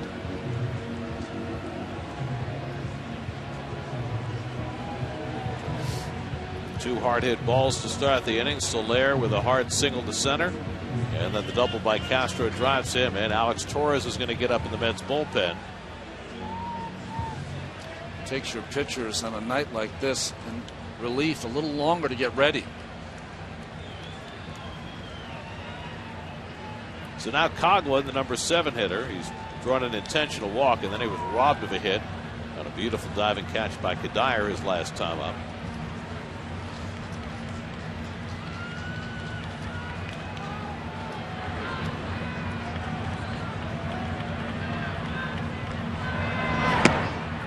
It is almost impossible, history tells us, for a visiting pitcher to win his debut at Wrigley Field. There have been 41 of them who have made their debut here, and only 4 have gotten a win. Wow. Most recently, Brett Myers in 2002. Jason Isringhausen made his big league debut here for the Mets in '95 and pitched wonderfully, but got a no decision. 0-2 to Coghlan. Of course, the most star-crossed first ever start at Wrigley Field belonged to the Mets' Tim Leary in 1981. A very cold day. He lasted just 2 innings, hurt his arm, and didn't pitch in the big leagues for another 2.5 years. Yeah, my good friend and roomie, Tim Leary. When he used to throw on the side, his stuff was so good, other pitchers would watch him throw. Syndergaard ahead 0-2 on Coghlan. Couldn't get him to chase. 1-2. I think Timmy's best year was with the Dodgers in '88. I think he won 17 or 18 games.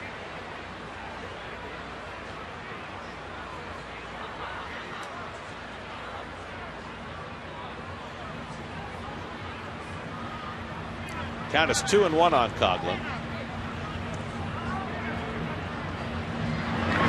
And he crashes one to deep right field. Back goes Granderson near the wall, and it's out of here.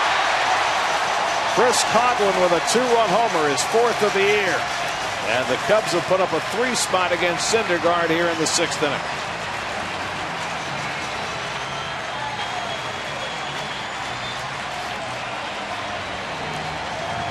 Nothing Chicago. Well, I said it last night. Is it me or is it Chris Coghlan always seemed to get big hits against the Mets? Not a home run hitter, not known as one anyway, but got all of this. Well, he had been struggling coming into the series. Had 2 hits last night, and now his 4th home run of the year. So a single, double, and home run off Syndergaard to start the 6th inning, and it's 3-0 Cubs. The pitcher Arrieta takes a strike.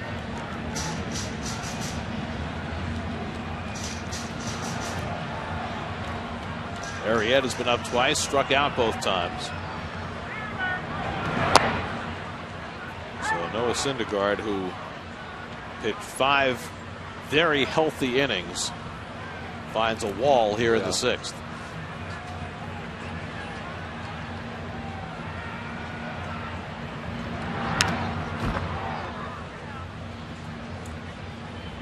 About to throw his 100th pitch of the night, which will match the most he's thrown this year. Alex Torres ready to go in the bullpen, and he may be called upon momentarily. Syndergaard just trying to get the first out here in the 6th inning, ahead on Arrieta 1-2. Still throwing hard, 98 miles an hour. Ricky Bonas, the bullpen coach, just signaled to the bench that Alex Torres is ready.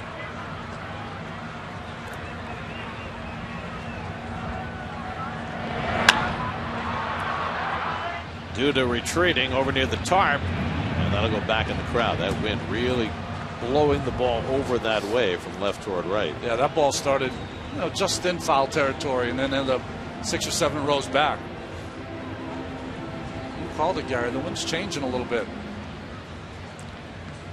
Going a little more in from left field toward the first baseline now than it was earlier in the game.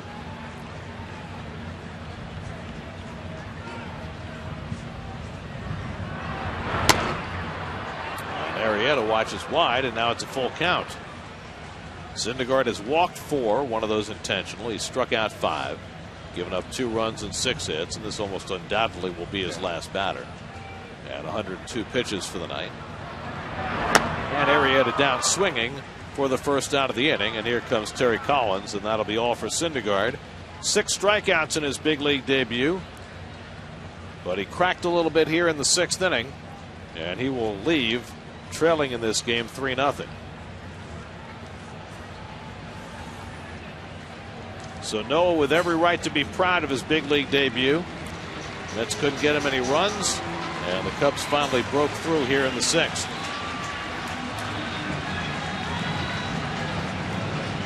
Call to the bullpen brought to you by Verizon. 3-0 Chicago in the 6th. We'll be right back.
Well, he's got the first one under his belt through 5 scoreless innings. Gave up 3 runs in the 6th, and Noah Syndergaard's big league debut has come to a close. I think both you and I were impressed, even through that 6th inning. Just in one of those duels with Arrieta. Addison Russell greets Alex Torres and fouls back the first pitch fastball. It's been a struggle for Alex throwing strikes lately. Well, his best pitch is his changeup, almost like a screwball. And when he's throwing it for strikes, he's awfully tough. 7 walks in 10 2/3 innings. First batter's been a big concern. Gave up a 4-pitch walk to his first batter in his last outing Sunday in Philadelphia. Russell was 0 for 2, grounded out and fouled out. Dexter Fowler on deck, 1 out and nobody on.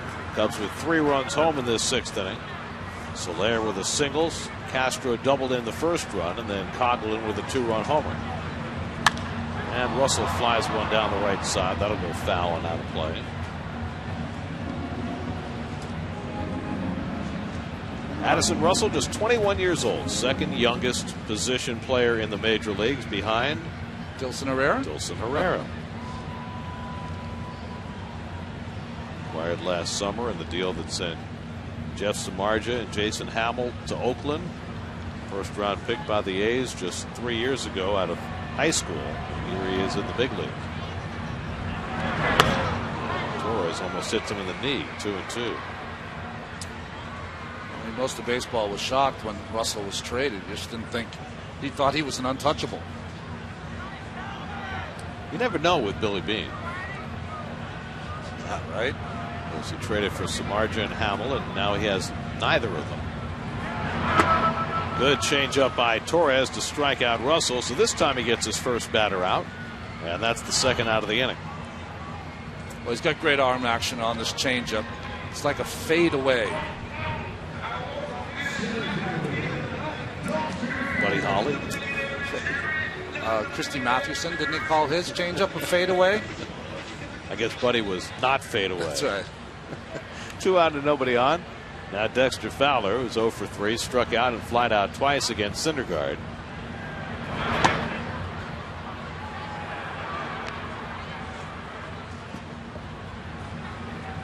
Well, the Cubs came limping into this series, having lost 7 of 9 and struggling particularly with their pitching. But they've gotten just enough pitching so far in this series. Last night, John Lester wasn't great and beat himself up after the game, but good enough to get a win. And tonight, Arrieta has held the Mets in check through 6. Yeah, he was fighting himself last night, was John Lester, and fighting with the umpire, Andy Fletcher. He said after the game that he was, well, he said terrible, that he just needs to be better. When you can be terrible and get a win, it's a good day. Fowler flies one foul, and it's 1-2.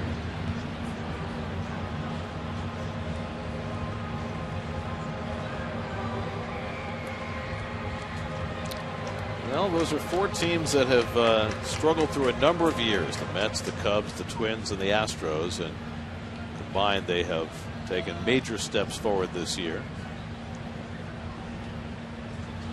Twins may be the best team in May so far. With the ageless Torrey Hunter on a great streak. And the resurgent Mike Pelfrey, a big part of their rotation. Who had Big Pelf as the comeback player of the year. And the Twins have a lot of young talent coming up to the big leagues, like the Cubs. A lot of young everyday players. True. The Astros, too. Yeah. They just promoted their terrific young shortstop, Carlos Correa, to AAA. Full count to Fowler. That's Murph's ready position. He's doing kind of the karaoke there to get to the third base line. I don't think you ever want to cross your feet no. like that, do you? 3-2 to Fowler. Bryant would be next. And Torres misses badly for ball 4. Some of the walks, which were a big concern for Torres in the past and something that he had avoided early in his tenure with the Mets, really jumping up now. Now he's going to face Bryant with a man on. But it's something that's always been a problem for Alex his entire career.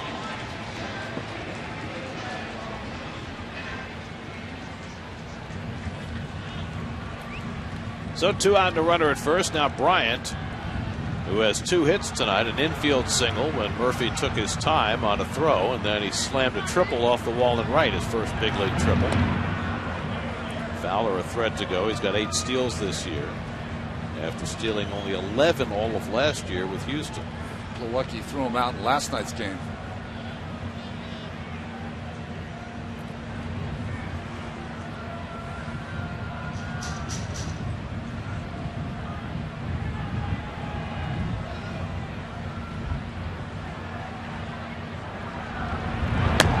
Bryant takes the changeup up and away for ball 1.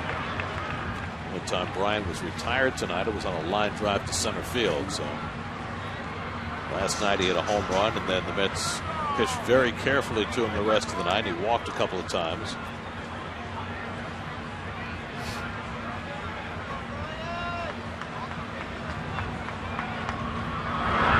It's easy to forget that Bryant is only 23. He was a college kid who came very quickly to the big leagues after being the 2nd overall pick in the draft, and looks like a very mature player at a very young age.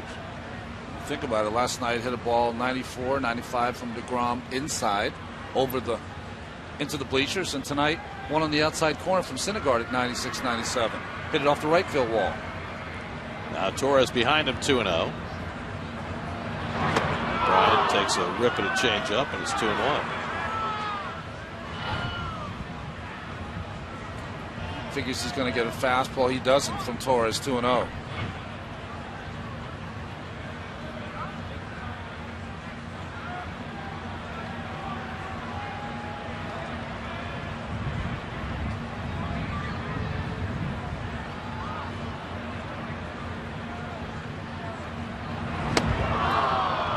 another one.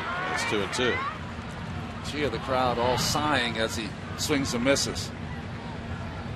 Bryant wearing the number 17, a very special number in Cubs history because that's the number Mark Grace wore. But for Bryant, he wears it because it's the number his dad wore in the minor leagues in the Red Sox organization.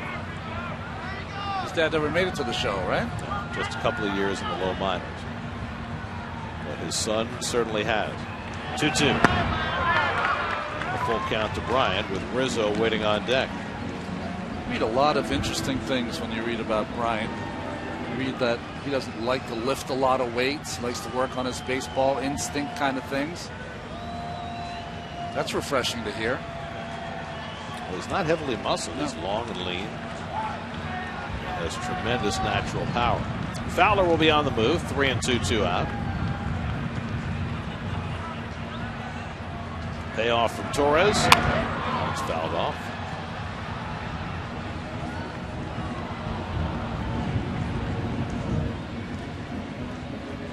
Number 1 pick in the draft in 2013 was Mark Appel, taken by Houston, and he has had nothing but problems. A Stanford pitcher. Bryant, the number 2 pick in the draft out of the University of San Diego, and right now that's looking like the better choice.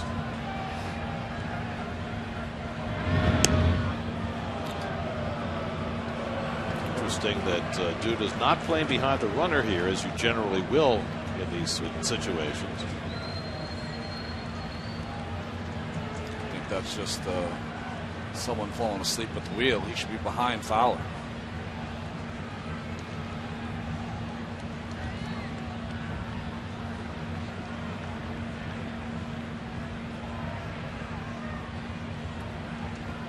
Three-2 from Torres to Bryant. And it's too high, ball 4. Another 3-2 changeup that misses. Back-to-back walks issued by Alex Torres. And this is becoming a troubling pattern. Now he's got to face Anthony Rizzo with 2 men on.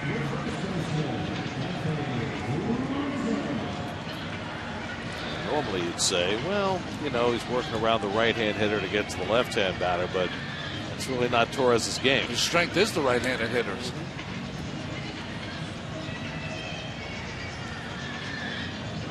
So Sean Gilmartin will get to work in the Mets bullpen. This game could get away from the Mets if it hasn't already. Down 3-0 in the 6th. 2 men aboard for Rizzo, who's the 8th man up in the inning. Fowler at second, Bryant at first. Rizzo tonight has grounded out and walked twice, all of that against Noah Syndergaard, who started this 6th inning, and Torres having a rough time trying to finish it. 2 on and 2 out. And Rizzo takes low and in. Ball 1. Well, the Mets have had so many hits to their bullpen. Josh Edgin to Bobby Parnell, Vic Black, Jerry Blevins, Henry Mejia. Buddy Carlisle was the latest who might have to go on the disabled list. Hurt his back last night. Mets will know in the next day or two whether he needs to be DL'd.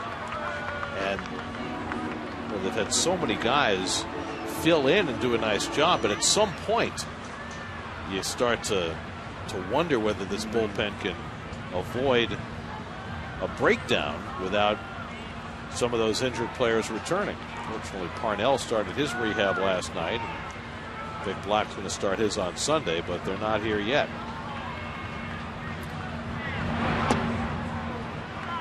Two and 1 to Rizzo. Torres is looking in on home plate umpire Jerry Meals, but you can't really question calls when they're close because you're not throwing enough strikes.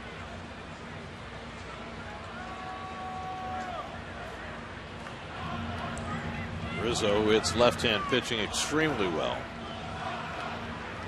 Batting here with 2 out and 2 on.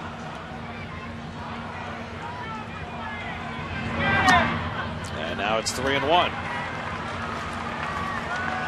Mets as a staff have issued the fewest walks of any pitching staff in the National League. So this is an aberration for Terry Collins, having to watch Alex Torres struggle to throw strikes. Sometimes you just have to hide your head. Big spot here for Rizzo, be ahead of the count 3-1. And he walks. So 3 consecutive walks by Alex Torres, and ball 4 wasn't even close. And well, it's not Terry Collins going out to the mound, it's Dan Warthen, so apparently Torres is going to get one more batter. You almost feel like it's got to be a little psychological for Torres now to be at this level and not be able to throw a ball close to a strike on a 3-1 count. Unacceptable.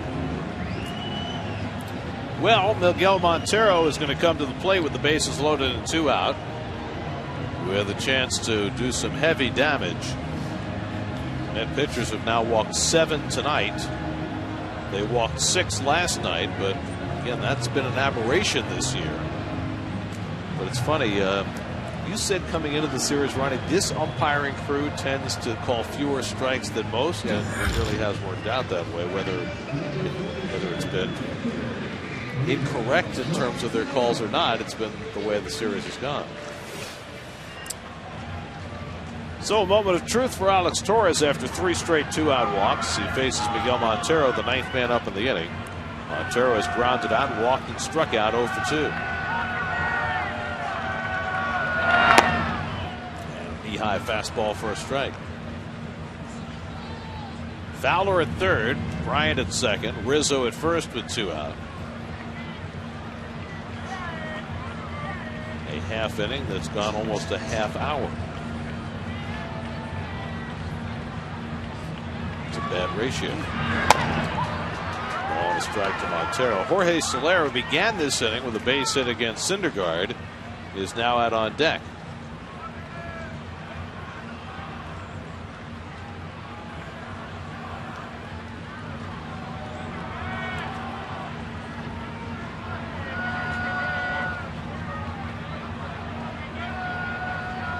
One to Montero, and he foul tips that one, 1-2. Just missed that changeup, did Montero, like he was sitting on it. Had a big swing for a little guy.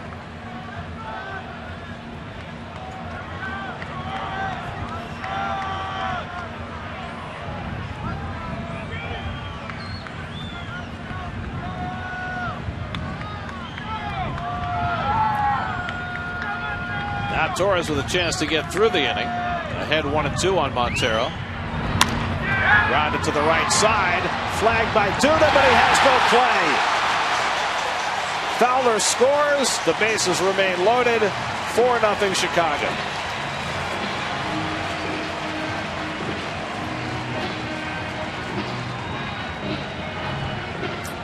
Well, this is just a little inexperienced by Lucas, because see how he turns? He's trying to make that play at first. He shouldn't want to make that play at first. Make the play at second base. That's where your momentum's going. Just get it and throw it to the shortstop. That makes it a much easier play. There's no way you're going to get to this ball, fire it, and probably throw it correctly to Torres covering first base. Easier play at second.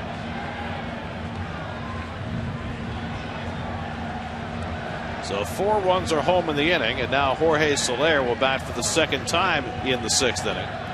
Bases loaded, 2 out. Soler 2 for 3 tonight, led off this inning with a single to center. Well, the 2nd infield hit that the Mets have given up tonight that could have been avoided with a little better play.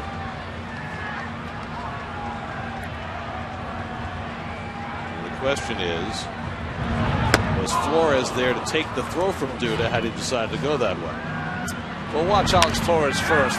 He gets over there with hustle. He would have been there, but it's a harder play. You want to make the play that's easier. So Torres would have been there, but Flores was there.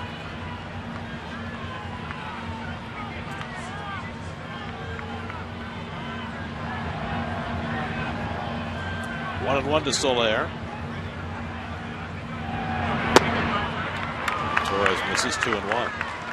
By the way, I thought as that ball rolled away from Duda that Bryant was going to make a break for the plate and try and score a 2nd run on that play, but he thought better of it. We've already seen his base running instincts. Bryant at third, Rizzo at second, Montero at first. This will be the 50th pitch of the inning, thrown by a Met. Soler takes inside, 3-1. So now Torres has already walked 3 in a third of an inning, in danger of forcing a run. Sean Gilmartin continues to warm up. This is turning into a nightmare inning for Torres and the Mets.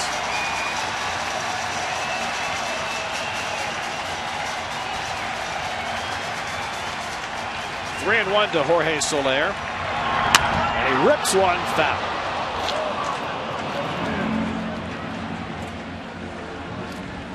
And he broke his bat in so doing. Broke his bat on that 3-1 changeup.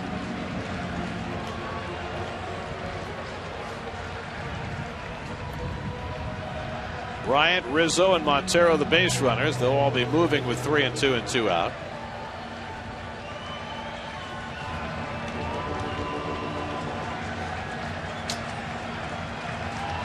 I'd like to be an outfielder standing out there in the freezing cold this entire inning.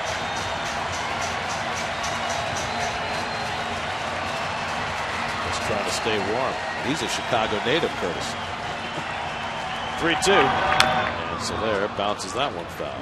You know, I think that's one of the things I didn't discuss is that, you know, Duda did not come up with that play. It was a hard play, not an easy play. But when you're standing out there that long, those kind of plays are not made.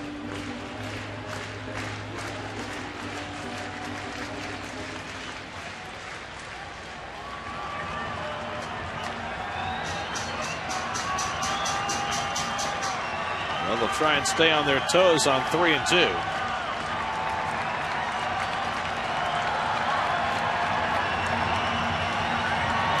Soler swings and misses, and Alex Torres finally puts the inning to bed. His second strikeout, but the Cubs send 10 men to the plate and they score 4, 3 off Syndergaard and 1 against Alex Torres. 4-0 Cubs after 6.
They're leaving a light on at Wrigley Field, where we're going to the 7th inning. Cubs lead the Mets 4-0.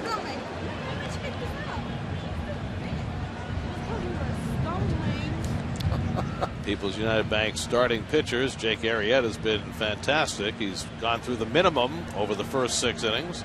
Noah Syndergaard, 5 terrific innings, then broke down in the 6th. It's even a story here. Well, did you see the story today that in the wake of Deflategate, Major League Baseball has put in more stringent security measures for the control of their baseballs? Really? Yep. They've got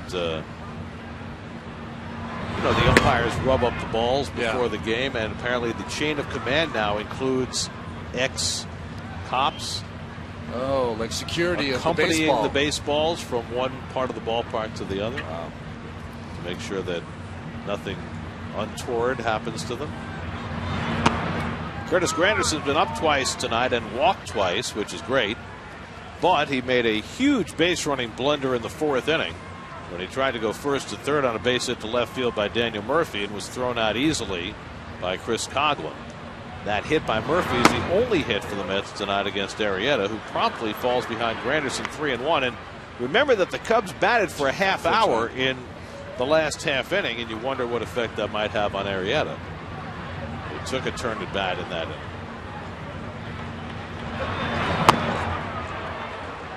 3-2 to Granderson. Well, Bill Webb, our director, got a shot of the Cubs bench. Arrieta was sitting over there without a jacket on. Never seen that by a pitcher in this kind of weather. With no sleeves either. Joe's got the ear flap hat. And Granderson retired for the first time. 8 strikeouts for Arrieta, a new season high. 1 out in the 7th. Well, this is a pitch you usually see Granderson take down, but his breaking ball's been good all night. So 1 out and nobody on. Now Murphy, who singled between Bryant and the third baseline in the 4th inning. Interesting the way they play Murph. Little bit to pull, but it's almost as though Bryant's trying to take away that shortstop hole. Well, it cost him in Murph's first hit. First hit, the only Mets hit. See, way off that line is Chris Bryant, the third baseman.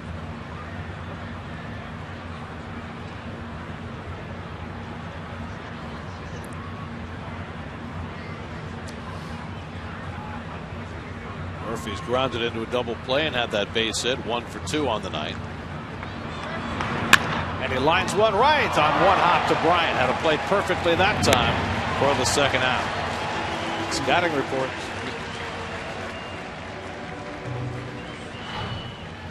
Way off that line. Cost him before, not this time. Good pick, too, to the side. So 9 in a row retired by Arrieta. 2 out and nobody on. Now Michael Cuddyer, who struck out and grounded into a double play. One of 2 double plays turned behind Arrieta, which has helped him face the minimum so far. And a ground ball for Russell to handle. 7 scoreless innings for Jake Arrieta. That'll take us to the 7th inning stretch in Chicago with the Mets down 4-0.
If they don't win it a shame, for it's one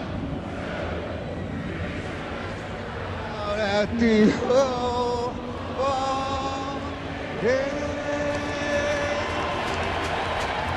Very dapper-looking Eddie Vedder, helping sing the 7th inning stretch, taking out the ball game. Who's a better man than Eddie Vedder? You know what's funny? The last time I was in Chicago, I think Eddie Vedder sang the song in 7th inning also. So he's singing it for you, No, not at all. Please, I wish I knew him. Love his music. Love their music. Sean Gilmartin will pitch for the Mets in the bottom of the 7th, facing Starlin Castro to lead off. Castro had an RBI double to bring in the game's first run in the 6th. Drilled one down the left field line to chase home Soler from first base against Noah Syndergaard, who had shut the Cubs out to that point. Ball and a strike to Castro. Syndergaard went 5 1/3 in his debut, allowed 3 runs, 6 hits, 4 walks, 6 strikeouts, and a home run.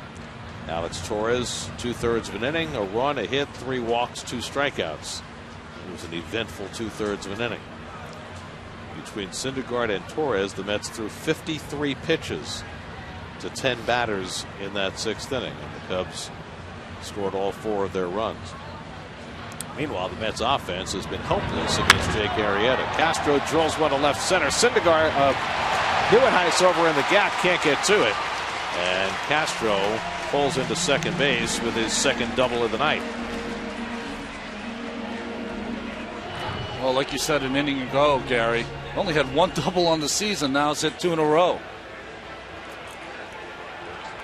If you're just joining us, Kirk Neuenhuis playing center field because Juan Lagares has a strained muscle under his right arm that he suffered a week ago making that diving catch at Citi Field, and it's been bothering him more and more, and the Mets will hold their breath and hope it's nothing serious and it's just a day or 2.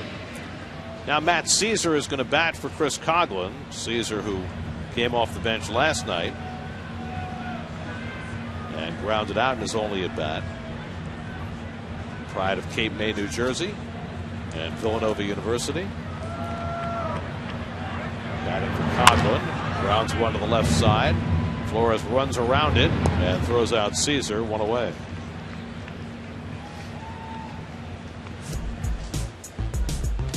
During tonight's game, you can get interactive with SNY Game Day on SNY.TV, featuring pitch-by-pitch coverage, player cards, and in-depth stats. Check out SNY Game Day on SNY.TV, your online home of all things New York sports. Well, Jake Arrieta is going to stay around. He's thrown 7 scoreless innings. He'll get his 4th turn at bat. He's gone 0 for 3 with 3 strikeouts today. I think it's pretty much axiomatic now in baseball. If you're a pitcher and you get 4 at bats, you're having a great day. Great day. Even if you've struck out every time you've been up. No matter. That's right. You don't have to be Steve Avery.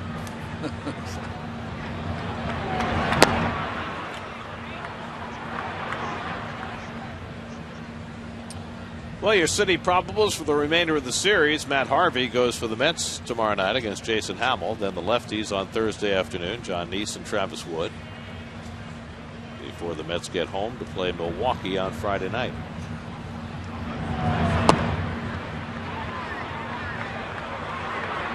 Two and 1 to Arrieta with Addison Russell on deck. Cubs now with 8 hits on the night. The Mets have had but 1.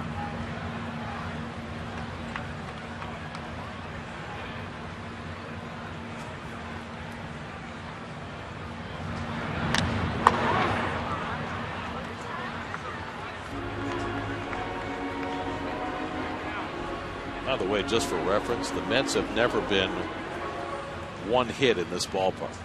Never. Nor have they been no hits in this ballpark. But you probably knew that. But that's what Arrieta's working on tonight as he takes the turn at bat here in the 7th. 2-2 from Gilmartin. Struck him out. So the golden sombrero for Jake Arrieta. And he'll be proud of that if he can keep working on his 1-hitter. 2 out. Fastball away. Overmatched by Syndergaard, but just good spot there by Gilmartin. So 2 out. Castro still at second, and now Addison Russell has gone 0 for 3.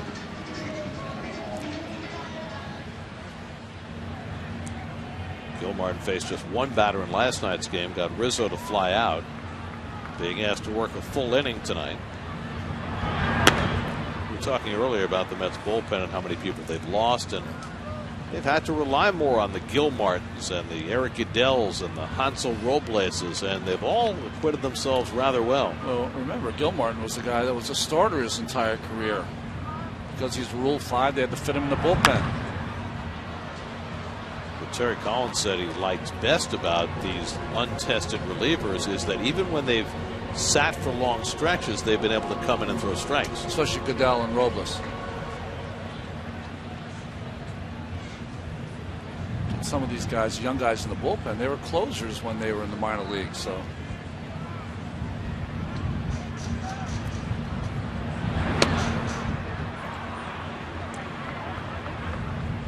Martin spotting that fastball nicely, and he gets ahead 1-2.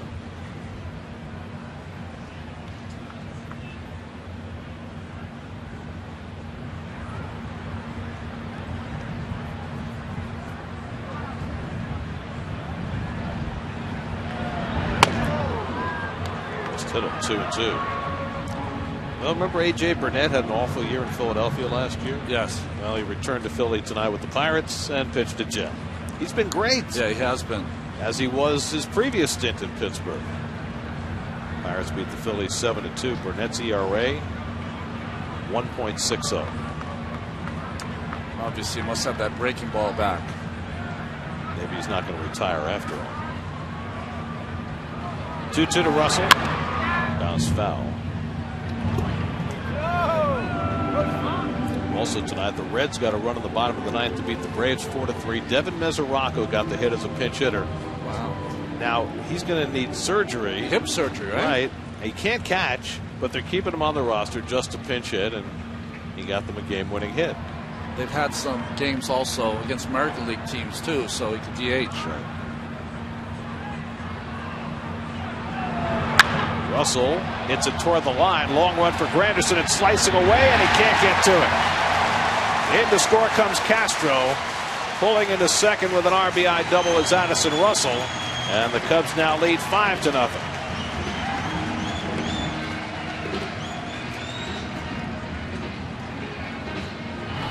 Boy, this young talent has had an imprint in these first two games.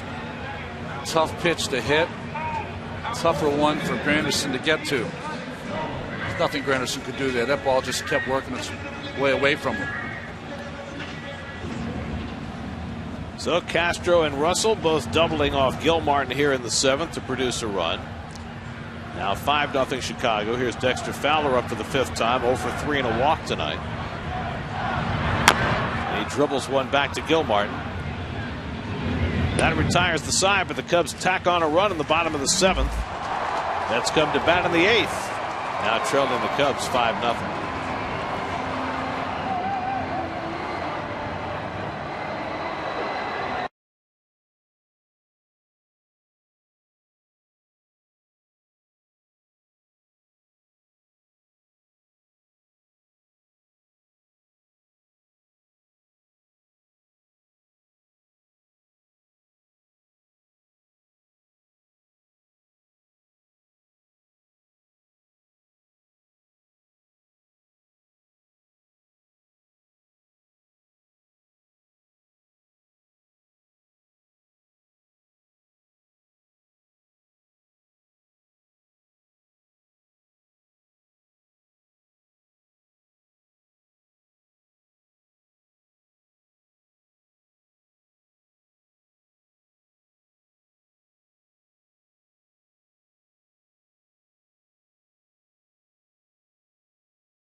Tuesday Night Baseball on SNY is brought to you by Verizon. Don't miss a moment of Mets baseball on the largest, most reliable 4G LTE network, only from Verizon.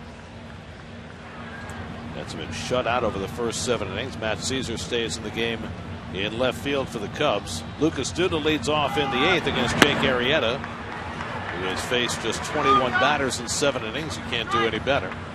He's given up 1 single and 2 walks, striking out 8. Duda struck out twice tonight, and quickly behind in the count 0-2. Even that single turned into an out as Granderson was thrown out at third base. Wonder how this game might have been different had that not happened. Hansel Robles getting up in the Mets bullpen. For 5 innings, Noah Syndergaard matched strides with Arrieta before the Cubs got to him in the 6th. Duda lines one the other way, and he's got the Mets' second hit of the night.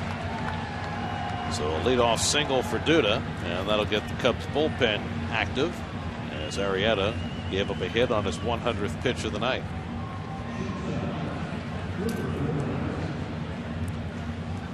The former Cardinal and former Iona catcher Jason Mott is up in the bullpen.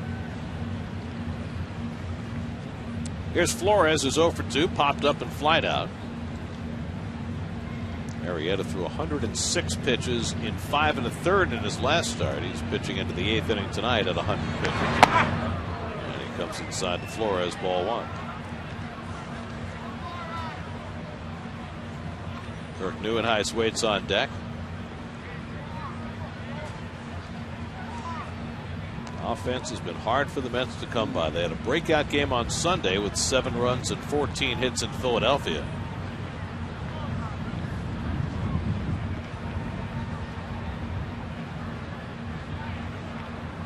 Runs or fewer, 10 of the last 13 games. Fortunate to be 6 and 7 over that span with some great pitching.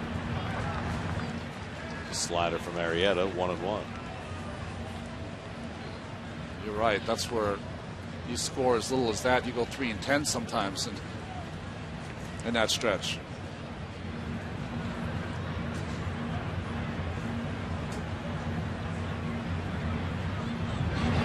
Flores lines one the other way. He's got himself a base hit. Duda will go first to third as Soler gets it in. And so the Mets have something cooking here in the 8th inning. 1st and 3rd and nobody out. First time the Mets have gotten a runner as far as third base tonight. So Mott throwing a little harder in that Cubs bullpen as Kirk Neuenhuis comes to bat.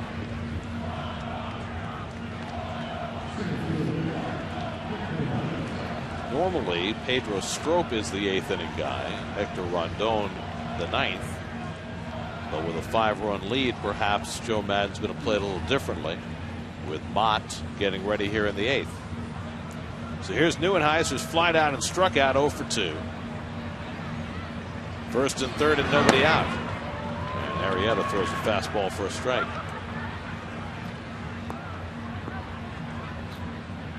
Arrieta started the night throwing 94 miles an hour. He's still there at pitch 104.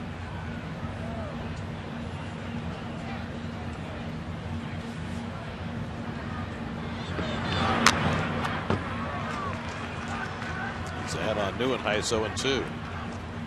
Difference this inning is that his ball's been up. You see Plawecki on deck. His curveball and fastball has been up in the strike zone.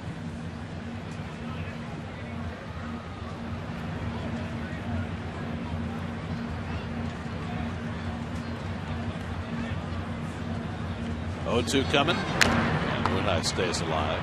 Jeff Russell has joined Jason Mott in the bullpen. Russell, the once and now again Cub. So I was Brave last year, but the Braves let him go, and the Cubs picked him back up. Did I hear Giancarlo Stanton hit one out of Dodger Stadium? Out of.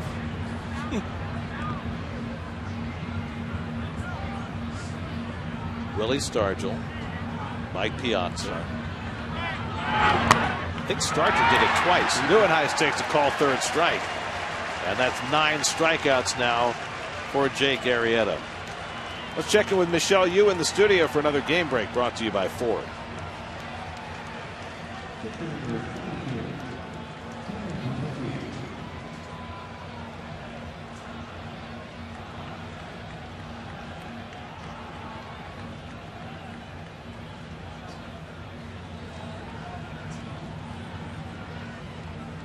ladies say it, they play it. Very nice. Way to go, Michelle. One out, here's Kevin Plawecki, who's grounded out and struck out 0 for 2 and tries to lay off, but went around on the curveball, 0-1.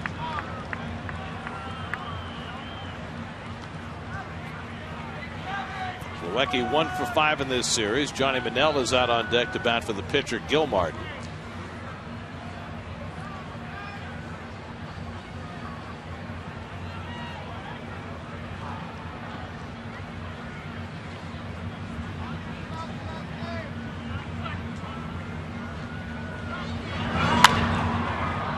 Out to right field, tagging at third is Duda. Soler with the catch. Duda heading home. Soler makes the throw, not in time, and the Mets are on the board.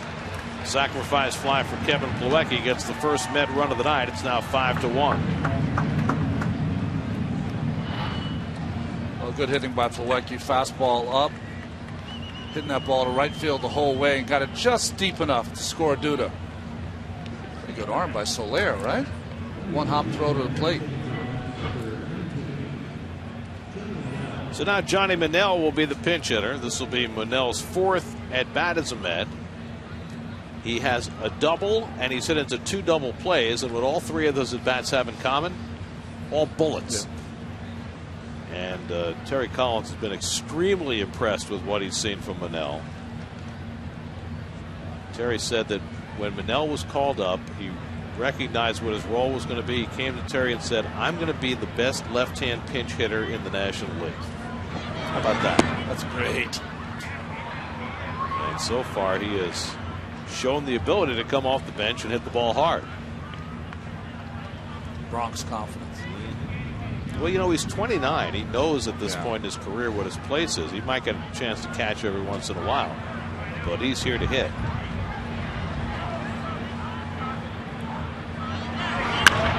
Hits this one in the air over toward the left field line. A long one for Caesar into foul ground. He can't make the sliding catch. Foul ball. And Manel will get another shot at it.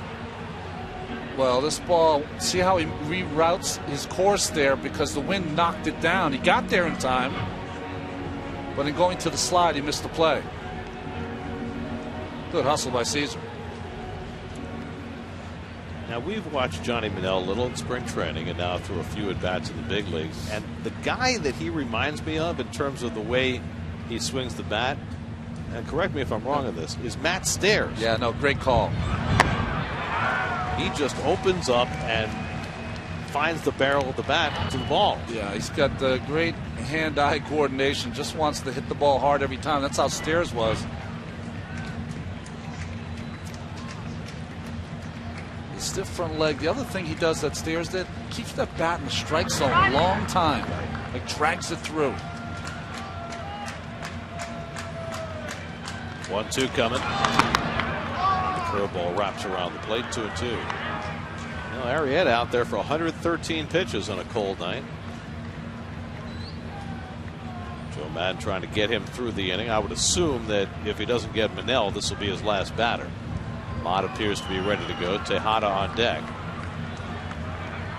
2-2 coming to Manel. Bounces one foul. Well, Joe Maddon had some great horses he could go to when he was in Tampa Bay. A lot of great pitchers that he would push to go deeper into games. That might be what he's trying to do here, at least with his better pitchers, better starting pitchers. Well, Arrieta making his 7th start. He's been over 100 pitches now in 6 out of 7. So they've shown no compunction about him going deeper into games. Flores at first and 2 out. And Manel pops one up. Coming back is Montero. But that'll be in the crowd.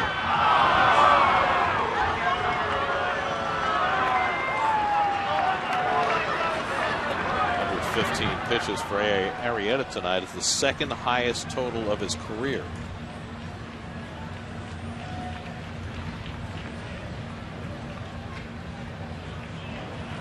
Russell the left-hander, Mott the right-hander, both ready to go. Meanwhile, Hansel Robles getting ready in the Mets bullpen to pitch the bottom of the 8th. This will be the 7th pitch of the at-bat from Arrieta to Manel. Johnny takes a call, third strike. Good curveball by Arrieta to seal his night. 10 strikeouts for Jake Arrieta. He gives up a run in the 8th, but he's got a 5-1 lead as we go to the bottom of the 8th in Chicago.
$7.10. All fans in attendance will receive a Mets t-shirt courtesy of McDonald's.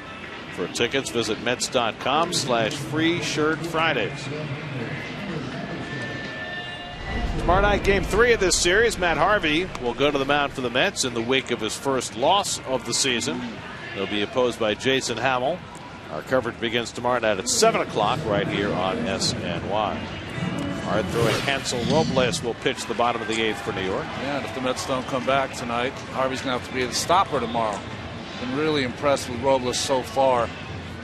Forget about the ERA. Strikeouts is nice, but legitimately good fastball with a lot of movement, good slider. Worked an inning in the 3rd last night, struck out a pair. He'll face Chris Bryant, his first man in the bottom of the 8th. Bryant has been on base 3 straight times, an infield single, a triple off the wall and right, and then a walk. So he's 2 for 3 tonight, 3 for 5 in the series with a triple and a home run. So you'd have to say he's made an impression. Well, we went into this series talking about the 2 major market teams that are both rebuilding on their own terms. Mets with dominant young pitching and Cubs with everyday players of great talent. And so far, the Cubs have had the upper hand. What did Jed Hoyer say today that sparked a lot of controversy? Well, he said there hasn't been a trade between the Mets and Cubs yet, but it will happen. At some point in time, it's going to happen. Yeah, you're right. Well, we'll see. In the air to deep left field. Kadire takes a look, and that ball is gone. Chris Bryant strikes again. His 3rd big league home run, his 2nd in 2 nights. 6-1 Chicago.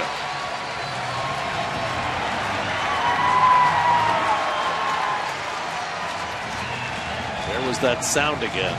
It's that sound, and a ball hit that high against the wind does not go out of this ballpark unless you're superhuman.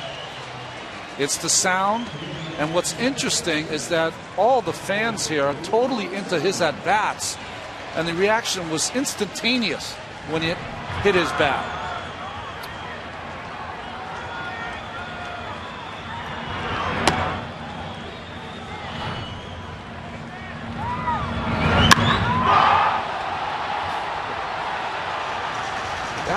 That's the roar from a crowd that's anticipating him hitting a home run. Rizzo drives one into right field, and he's got himself an extra base hit. So Rizzo aboard for the 4th straight time. And Robles being greeted rudely tonight. A home run and a double from the 1-2 punch of Bryant and Rizzo. Well, you mentioned that Robles pitched an inning and a third last night, and it shows tonight. Not as electric as stuff. And he's paid twice here in this inning. Well, between them, Bryant and Rizzo have been on base 8 out of 10 plate appearances tonight. Now Miguel Montero, who had an infield hit to drive in a run his last time up. The thing about Bryant's home run, you mentioned it was against the wind. He came within a row or two of making it onto Waveland Avenue, which, you know, when the wind's blowing in, you don't see that. No, I'm telling you folks, you do not hit a ball that high out of this ballpark when the wind's blowing in. Cold night. Just don't do it. Cubs have 7 extra base hits tonight. Montero loses his bat, and it goes helicoptering 15 rows deep. That could win him an Olympic medal. Hammer throw.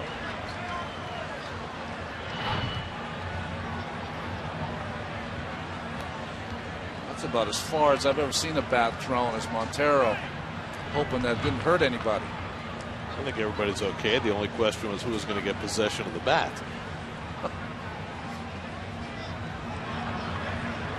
1-1 from Robles. It foul. There used to be a time when the bat went into the stands. The person who got the bat would bring it back into play, and the hitter would use it, and they'd bring him up another bat. Right, you trade. But now I guess hitters have much bigger stockpiles of bats. Yes. They can afford to lose one. Did you see that last night for the Braves, or for the Nats, Yunel Escobar had a 5-hit game, his second 5-hit game of the year. As Montero pops one up into shallow left, and the guy is there. That's the first out of the inning. Anyway, after the 5-hit game last night, Yunel Escobar said he was going to retire the bat. Now, for most hitters, they get a 5-hit night. That bat it's going to be used a lot longer. But he decided that all the hits were gone out of the bat, and he retired it. Wow. Never heard of that. It's always been a little different. Yeah. One out, here's Soler, who's 2 for 4 tonight. It was Soler who got the 6th inning rally started against Syndergaard with a base hit to center field. Castro followed with a double for the game's first run, and Coghlan hit a 2-run homer. And the Cubs have added on a run in the 7th and a run here in the 8th against the Mets bullpen. And Robles struggling behind 2-0. Although you have to be impressed by the way Syndergaard pitched tonight until he got to the 6th. Gary, you and I were talking about it. You said before the first game, the good young everyday players of the Cubs against the good young pitching of the Mets. Well, they could have 2 losses in this series. Murphy into foul ground, tracking it with a wind, and stays with it for the 2nd out. So Soler retired, 2 out. Here's your Cadillac drive around the majors. We mentioned A.J. Burnett against his former team. 7 innings, 6 hits, 1 run, 6 strikeouts. Cardinals got Matt Carpenter back tonight and whacked the Indians 8-3. Best record in the majors at 23-9. We'll see the Cardinals on the next homestand. And the Nationals, who walloped the Diamondbacks last night, down 3-1 in the 4th. Ender Inciarte with a leadoff home run against Steven Strasburg tonight.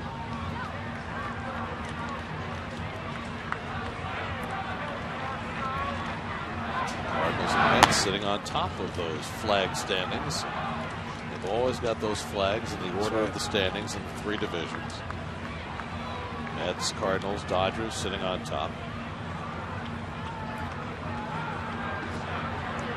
Castro a pair of doubles tonight. 2 for 4. Driven in a run, scored 2. Takes a big cut and fouls it back. There's some very comfortable swings by these Cubs hitters. As they get around the league, the Mets pitchers are going to have to do a little better job of making these guys a little more uncomfortable. That means pitching in more, moving their feet.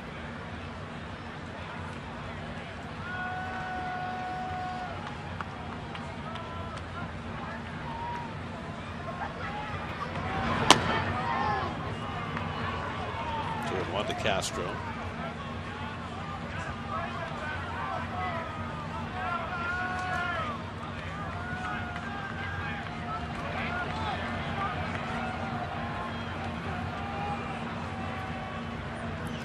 Rizzo at second and 2 out.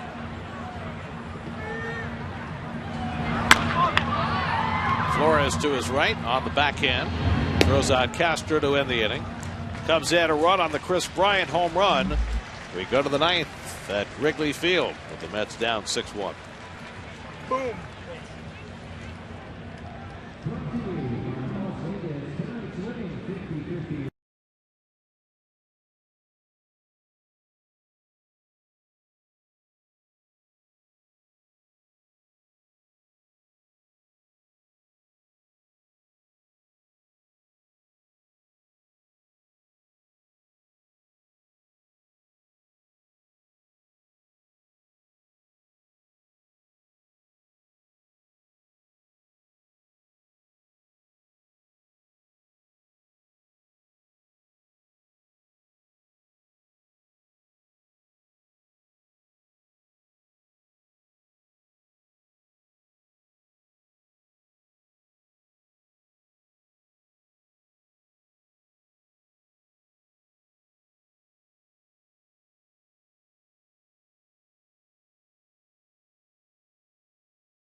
Your Verizon Mets box score, not a lot to look at tonight. Mets have had only 3 hits in 8 innings against Jake Arrieta.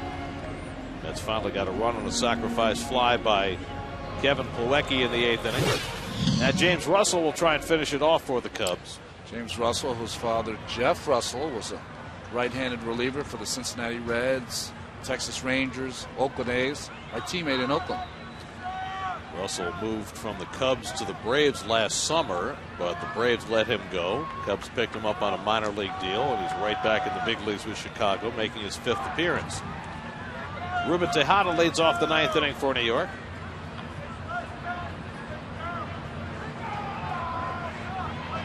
It was quite a night for Jake Arrieta.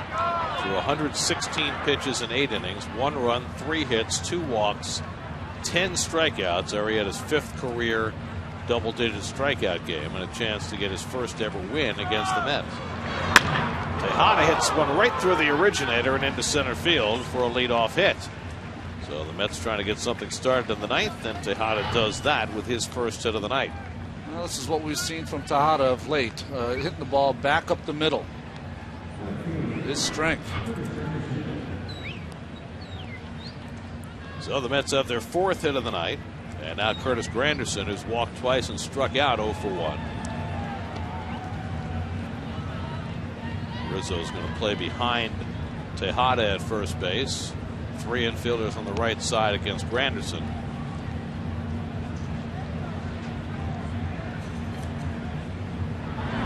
And Curtis pops one up. Castro makes the call and puts it away for the first down. Let's check in with the studio, see what's coming up on WB Mason Postgame Live. Gary Apple, Nelson Figueroa.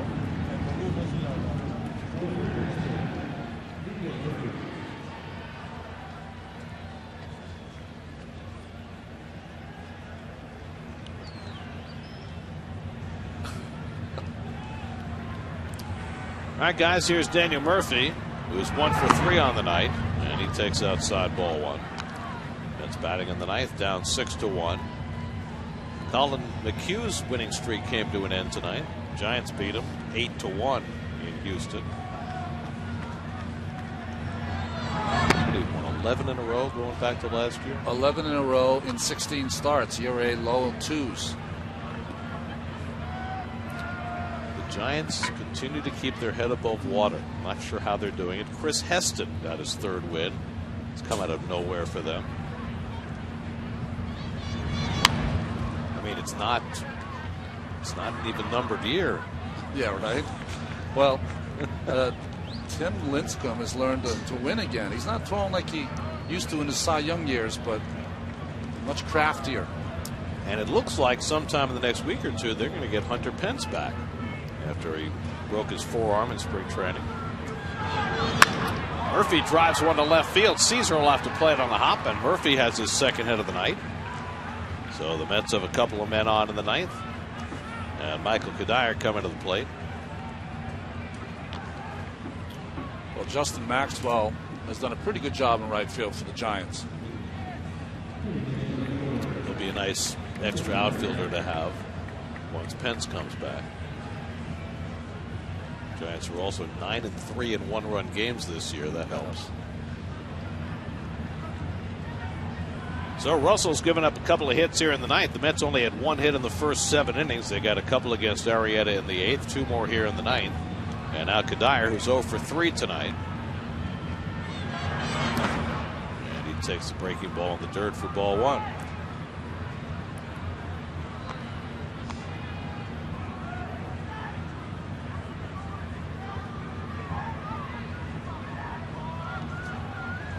After the postgame show tonight, it's Geico Sports Night.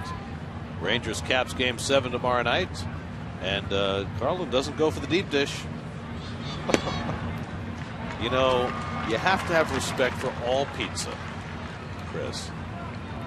Victor Rondon, the closer, lightly throwing, hoping he won't need to be used. It's the deep dish place here. Gino's East is what they call it.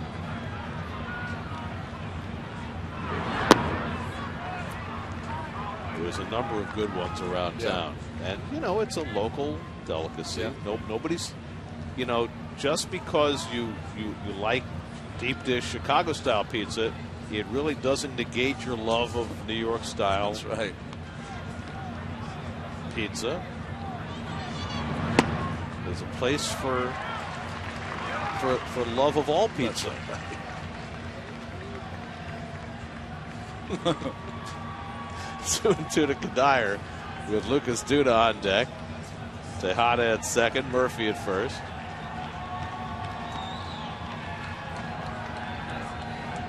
Two from Russell. And that's strike 3 called, and Kadire not happy about that. 2 out. Well, Kadire doesn't argue very often. 6-1, 9th inning. Russell gets the call. Well, he saw that as low.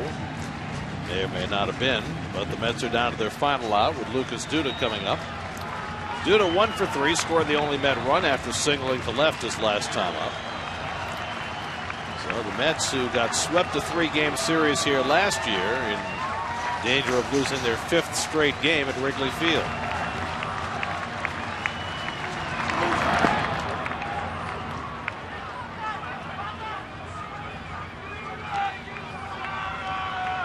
Flores would be next.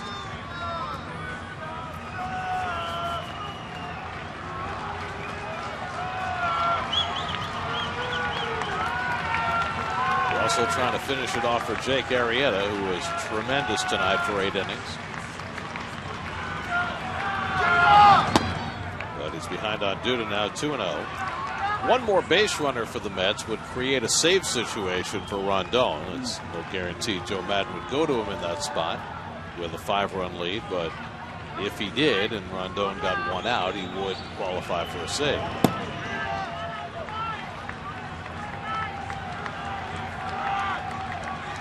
Two and out to Duda. And Lucas swinging and fouls it back.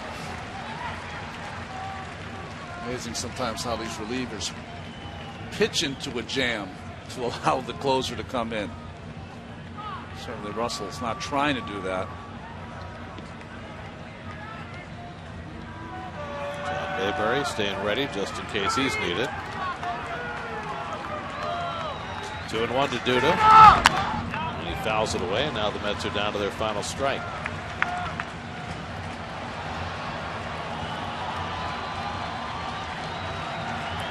Lucas homered off a lefty last night. And 2 of his 3 home runs this year now have come against lefties. That's as many as he hit against a left-hander all last season in his 30 home run year. 2 out, 2 on, 2-2 to Duda.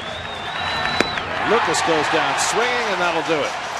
Russell finishes his inning with back-to-back strikeouts, and the Cubs have taken the first 2 of the series. Strong pitching by Jake Arrieta, big hitting by Bryant and Rizzo, and the Major League debut of Noah Syndergaard spoiled in a 6-1 Chicago win. Well, I still think it was an impressive debut by Noah Syndergaard, and that was the new story. But the old story for the Mets continues the same, and that is having a hard time scoring any runs. And the Cubs take the first 2. And the Mets struck out 12 times tonight. The first 10 for Jake Arrieta, who gets his 4th win of the year and his first ever against the Mets. As Joe Madden's team has taken the first 2 of this series. Mets are now 20-13 on the year. Syndergaard 5 scoreless innings, but gave up 3 runs in the 6th, and that gets him a loss in his first Major League start as the Cubs beat the Mets tonight 6-1. They put up the big W in Chicago. We'll come back with more from Wrigley Field in just a moment.